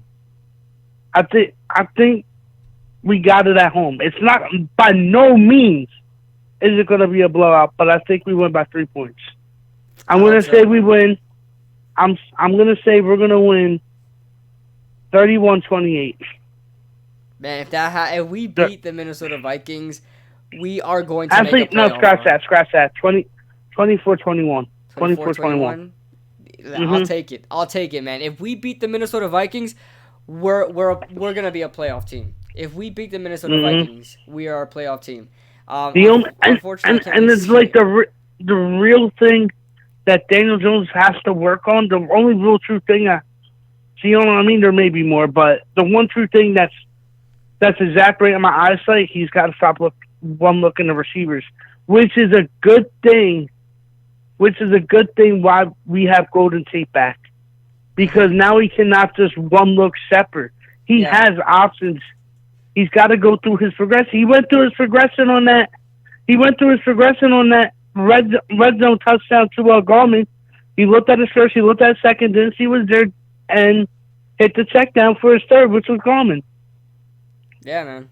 That's all he has to do. Is just go through your progressions, look for your number one option, look for your number two option. If it's not there, you got to check down to Gallman or whoever. You know what I mean? Yeah, man. Mm-hmm. And that's something I don't even think Eli was doing. Or Eli would do it, but he just did it so goddamn slow. Not to be disrespectful, but he's 30-something years old. He just did it so slow, and by the time he was to his third progression, he did get the check down where he got sacked. Yeah, and that's one thing I liked about Daniel Jones, man. He really goes through his. He's very quick-minded. You know, he's very. It just clicks for him. It makes sense to him. He could break down a defense. Yes, he makes mistakes sometimes, and he forces the ball in places. You know, that's rookie mistakes, but he really knows where to attack a defense. He will take what the defense gives him. He knows exactly where they're gonna be at one time, and the timing, his accuracy, everything is on point. So I'm liking what I'm seeing from Daniel Jones right now, man. Now I got one question for you. Yeah. Do you think at the trade deadline we should trade Jenkins, or do you think we need him for the year? That's a good question, man. Being that how he's playing right now and how the Giants are playing right now, that they're winning games. Even like as a playoff team, do we need him? As a think we would need him? As a playoff team, I'd say yes, we do need him. Just because I'm not confident. You know, I'm hopeful about the younger guys at the cornerback position. Like, I don't know if DeAndre Baker is ready to be. I really want to see, because I don't know have they played Ballentine at all snaps at corner this year? No, he hasn't played at corner yet. Because he looked pretty decent, and he looked good in training camp and preseason. He was looking good too, wasn't he?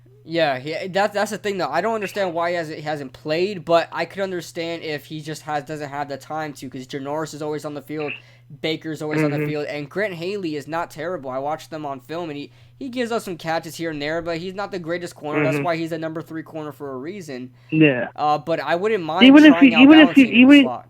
That's what I'm saying. Even if you throw him, because obviously Haley can't play the whole entire game. Yeah. You know what I mean? You're gonna get tired. You're gonna need a couple spurts. Throw the rookie out there, and give him a shot what he could do at that number 3 for a couple plays. If he looks good. Now you got somebody you can rotate in. If not, then we're fine with having him back on special teams. You know what I mean? Yeah. We'll see what happens. That's all you got to do. Like, if I was Betcher, give the man a chance. Give the man a chance. I mean, obviously, maybe you have somebody else that goes in for Haley, but you gotta at least give the young blood at least a little taste of what it's like in a real time game situation. Yeah. I mean, we'll see. That's just my thing. Yeah, hopefully we get some other reps, man, or some other guys that reps. But all right, buddy, I'm gonna let you go now. I'm gonna get some more callers. I mean, hopefully Ballentine comes in and plays. I want to see more Julian Love at safety, at corner. I don't care. But I want to see more Julian Love as well. But thanks for the call, buddy. Exactly. No problem, brother. Always good talking to you. And I'll make sure I'll DM you this weekend, let you know how we did in this big game for my high school team this week. So all right, brother. I'll definitely make sure to DM you. All right, man. Good luck. All right, brother. Thanks, bro. All right, man. See you. See ya. All right, Kush. Right now. Kush! What is up, bro? What's going on, Kush? How you been, buddy? I've been good, man. I told you that video was gonna be funny, man. Dude, that guy's hilarious. That guy is absolutely hilarious. You know what's even better? He's a big Cowboys troll. Oh, and yes. Since they were on primetime this weekend as well, he usually does his primetime game separate, bro. When you watch that on your own, I'm sure you'll be dying, because he's a huge Cowboy troll. Oh, I can't wait, man. I can't wait. All right, then. With that out of the way, let's get down to the nitty gritty. Yeah, let's get to it, man.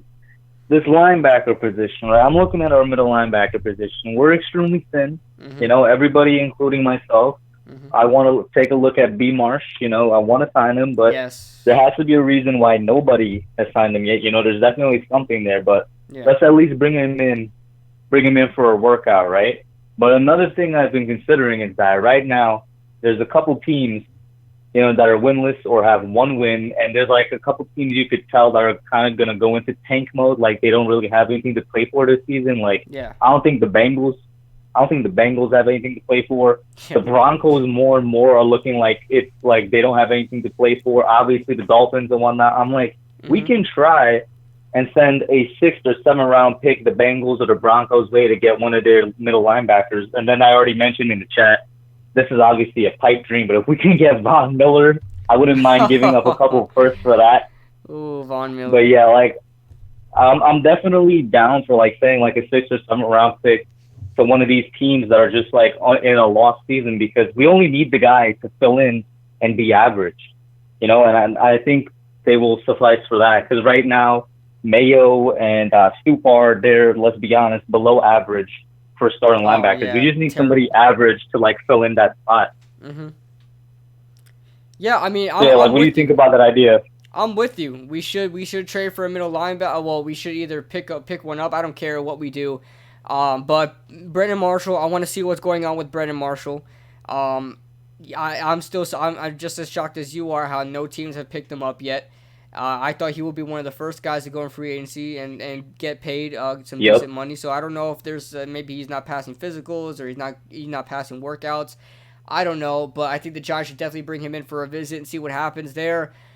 As you know, we have Josiah Tauefa come in. I'm hopeful for him, but he's a rookie at the end of the day, so you know there's gonna be some road bumps for him. And David Mayo, Nate Stupar are special teamers, so they're not even on the team to be actual players. So you know, actual players for at the inside linebacker position. So we're screwed up, man. We're screwed up at the inside linebacker position. Yeah. Alec Ogletree and Tay Davis, I don't know when they're coming back, but I know Alec Ogletree's dealing with a hamstring that may set him back maybe another 2 weeks, probably tops 3 weeks. So he'll be coming back. Yeah. Tay Davis, now these concussion he has a protocols, concussion or something, right? Yeah, he has a concussion, and that he may come back this week, but concussion protocol is shaky, man. I don't know, for whatever reason, so far this year, all the Giants players that have had concussions have played in the next game. So I don't know if they're just throwing them out there, but that may not be too safe. But I don't know. Yeah. They're just throwing them back out there when they get concussions. So we'll see what happens. Tay Davis may play this week. He may not. I don't know. But yeah, man, this inside linebacker position needs to be figured out. As far as the edge rush goes, now if we trade for Von Miller, I think that would have to be right at the deadline. I think the Giants would do it right at the deadline because he's a big player, and I don't think they would give up a first or a second for Von Miller if they didn't think they were making something happen this year. You know, so I think if we're winning games by week 8, by the deadline, then I think they pull the trigger on a Von Miller or something like that, or whatever. That it may be far fetched. They may not even do it if they still win games. But yeah, that's the only time. I'm gonna tell you right now. I'm gonna tell you right now. I wholeheartedly agree with Mike Nixon. I think we're gonna win next week, and if we do, well, this week, and if we do win at home, I've been saying it even like on the entertainers videos from like the recap of the Redskins game. Because the Vikings offense looks really bad, and they have a bad offensive line. You know, people tend to look over that, but their offensive line is horrible.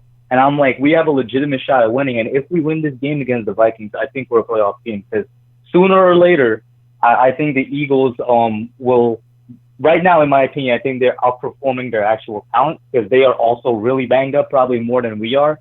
And I think it's going to come down on them eventually. And I think we could sneak into a wild card spot.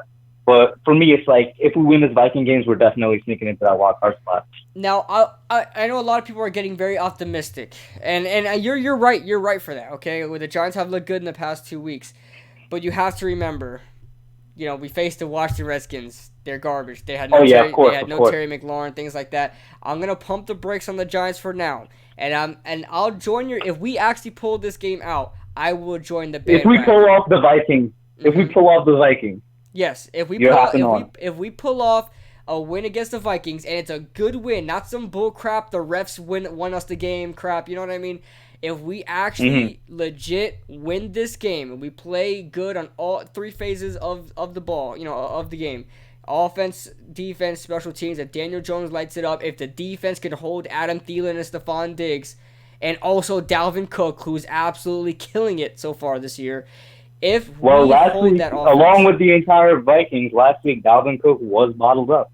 Yeah. So it's shown. And if there's one thing our defense, I completely think our defense, the best part of our defense is that defensive line because we're really good at stopping the run, but we're also underrated in the pass rush. Like we've seen it now in the past 2 weeks more so with that Dexter Lawrence and Dalvin Thomas. Yes, actually Dexter get some Lawrence. pressure. Dexter Lawrence has been getting a lot of pressure. And like I've been saying that since we drafted this guy, bro. Like back in April, one of my very first videos was a review of the first round, and I was like, people are sleeping on Dexter Lawrence's pass rush potential because at Clemson he showed it. he was in packages where they used him as a pass rusher. There was plays where he was being double teamed, and we saw in the preseason, we saw in regular season. There's a reason coaches are double teaming this guy is because he has that potential to get to the quarterback. Yeah.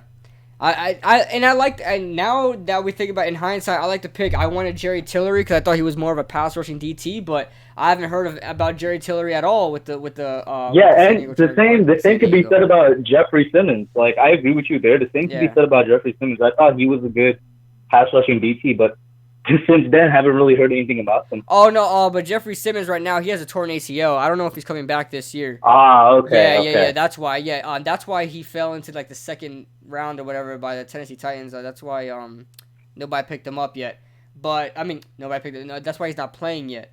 But we'll see what happens when he gets there. I don't know if he's gonna be healthy or not. But yeah, man, you're right. You know, Jerry Tillery and all these other guys. You know, Dexter Lawrence may be the best pick there, and he's getting a lot of pressure. O'Shane Jimenez in his time, I think he has 1.5 sacks so far in the season.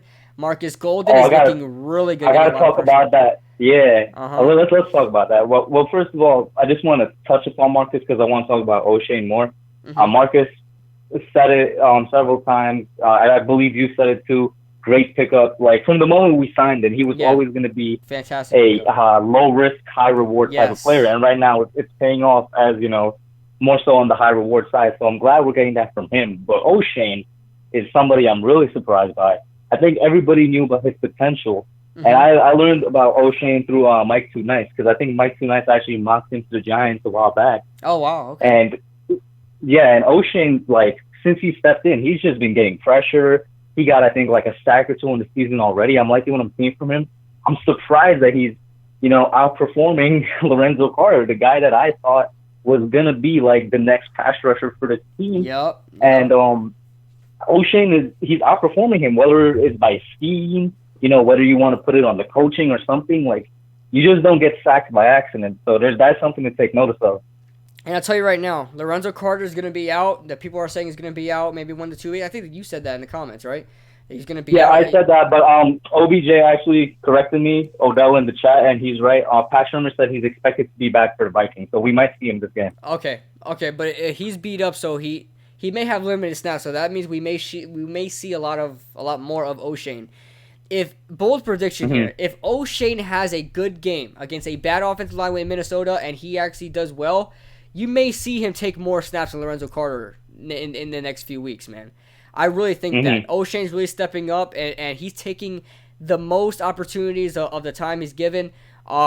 He has more sacks than Lorenzo Carter. Lorenzo Carter can't get any sort of pass rush going. Lorenzo Carter is not using his spin move that he's been working on all offseason. I haven't seen him use that spin move. And he's bulked up. Yeah, and he's bulked up over the offseason. I expect him to incorporate some type of power move into it because he's gained quite a bit of muscle over the offseason, too. Yeah. It's weird because, like, in limited snaps, this guy got 5 sacks. Now he's in there, well, not full-time, but very close to full-time, and it's like, what's happening?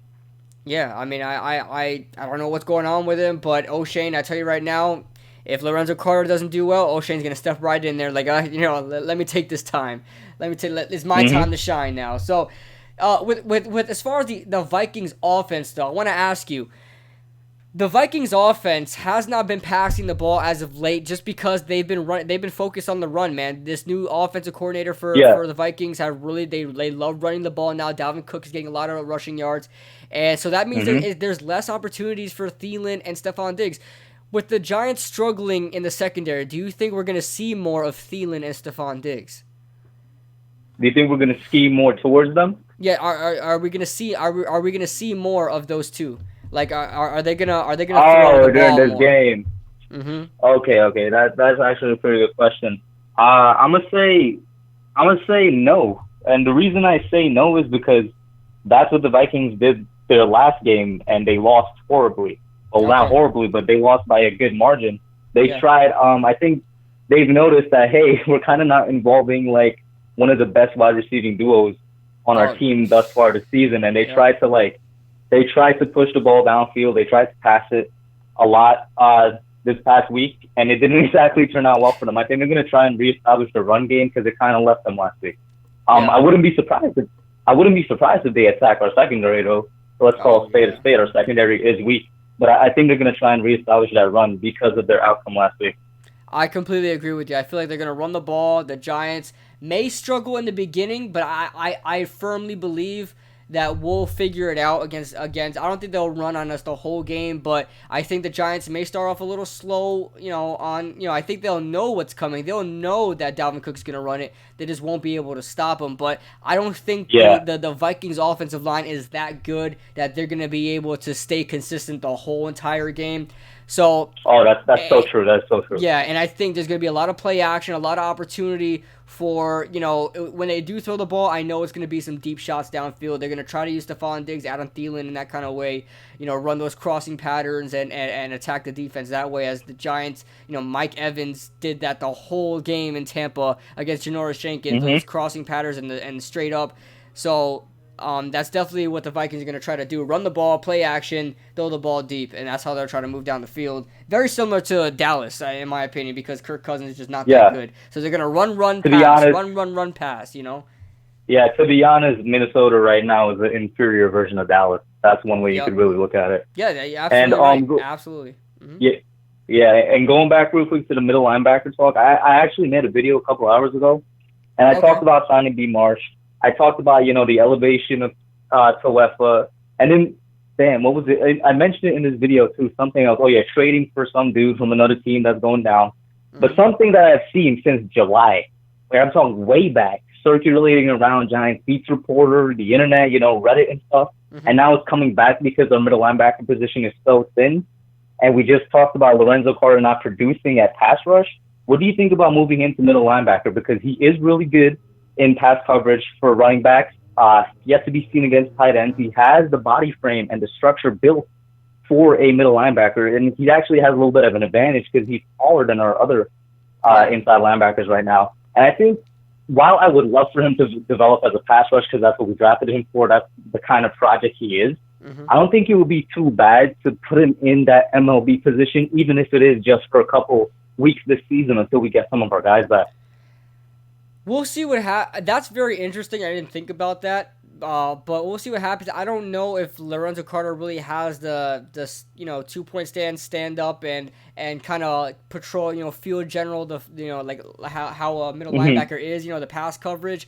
I don't know if he has that, but I know he will be very effective in stopping the run. He'll be very effective in blitzing from the inside. That's where I think he'll be good at. I don't know if he will really be able to pass cover pretty well. That's my only question. I mean, I wouldn't mind at this point. I really don't care. Just throw somebody inside linebacker right now, please. Yeah. So I mean, anybody other than Mayo and Kupar, man. Exactly. So, if we could get somebody, I don't know if they want to try that. Who knows? But, my option right now, I would probably put Jabril Peppers at inside linebacker and have Michael Thomas at safety. Wouldn't he be a little bit too small, though? I mean, that is an issue, but remember, James Betcher did the same thing with Deion Buchanan in Arizona, and ever since then, Deion Buchanan is in Tampa Bay playing middle linebacker. That is true. Mm-hmm. And Peppers does have experience from Michigan as a middle linebacker, if I'm not wrong. Peppers was everywhere. He was everywhere in Michigan. So, it's very interesting, and I am hoping... That's another interesting concept. That's another interesting concept I'm not too against. But one reason that like comes to mind already is that I feel like he's just grasping being a safety in our system right now. That I don't know if I would want to like stunt that growth, And the same could be said for Carter. Like maybe he still has yet to grasp being a pass rusher. Maybe some of the stuff last year was because we had an Olivier Vernon on the other side that was getting some pressure. Who knows? Yeah. Well, I mean, we'll see. I mean, I hope, and that's why I'm so happy that I'm not a Giants defensive coordinator or offensive coordinator. Let them figure it out. That's true. That is so true, man. Oh man, our offense is gonna be boom. I expect. Listen, if worst comes to worst, one thing I could rely on, I'm really confident in our offense now, especially with Tate coming back. Yeah. I actually didn't like the release of Benny Fowler. I didn't mind TJ Jones, but I would have liked to catch Fowler even if he was on the practice squad, because it's like been shown through games and the stuff the Giants official Twitter account stuff info that him and Danny Jones, they have like a good relationship with each other, on and off the field. They have good chemistry. They like actually talk to each other like friends. They got nicknames for each other. Like for that alone, and he was really consistent too. I don't know, man. Just in general, I didn't like releasing Fowler. Yeah, I mean, I don't know. Maybe they could have got rid of an offensive, like, just an offensive lineman. I don't know. Like they could have got rid of somebody else besides Benny Fowler because, Benny Fowler provides something at the wide receiver position, and we don't know if Cody Latimer is going to be fully healthy. This guy always gets hurt. Darius Slayton is still, working on that hamstring injury. He's still not 100%. Well, I don't know if he's still on the injury report, but he was on last week's injury report. So, there's that. Then Sterling Shepard, and he had a concussion at one point. So, the wide receiving core is still a little shaken up. So I don't know why they would cut 2 wide receivers. I completely agree with TJ Jones. I don't think he should have been on the team. And he really underperformed. He had that 1 touchdown against Buffalo for like 10 yards, and that was it. So, and he sucks in special teams. He's garbage. So. Oh man, that's how you know we're really missing Coleman right now, because Coleman was. Oh my everybody God. was excited for him. He was a great third wide receiver. He could have possibly been the third wide receiver this year, and he was a great special teams player for the punt returners, man. And he was so good. And I can't wait till next year when he's able to play again, because this is the only year he was injured, so he's not really injury prone. So I'm confident that Corey Coleman will get his opportunity next year to play a really crucial role for it. Because remember, he was, Darius Slayton was hurt for a long time, so he wasn't able to compete. But Corey Coleman was the guy at number 3. He was going to be our guy, man. Yep, number 3 wide receiver, and the kick returner and punt returner, or maybe just kick returner. But he was going to be our starting kick returner and our starting wide receiver, our third wide receiver. So he was supposed to take a huge step for the Giants. Yeah. He's really what I think they're trying to make Slayton into, because a lot of people forget he does have blazing speed. Yeah. He was one of the fastest wide receivers coming out in that class, and he has a bit of height to him. So I feel like they're trying to make Slayton into what Coleman is, and obviously into what Coleman could be, because I don't know, man. I just miss that guy already, yo. I never thought I'd mention his name during the season this year, but yeah. Yeah, man. All right, buddy. So I'm gonna let you go because I know Chris and Bad are gonna have their stream soon.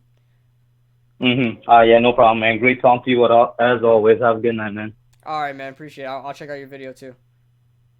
Thanks. All right, man. All right, guys. That was the hub. I'm gonna get ready to wrap it up now. I only had 2 callers, but we had such a crazy time today. We had such a crazy time watching videos and things like that. So, unfortunately, that's all the calls I can take. But maybe next week we'll do more calls instead of the the talking and stuff like that. And of course we'll watch some funny videos as well, some sports related videos. But guys, I'm gonna wrap it up now. I know Chris and Bad Dog are gonna get ready to go live, so I'll see you guys there. And I'll see you guys in the next stream. I'm so tired to do a 27 boys, so I'm just gonna be like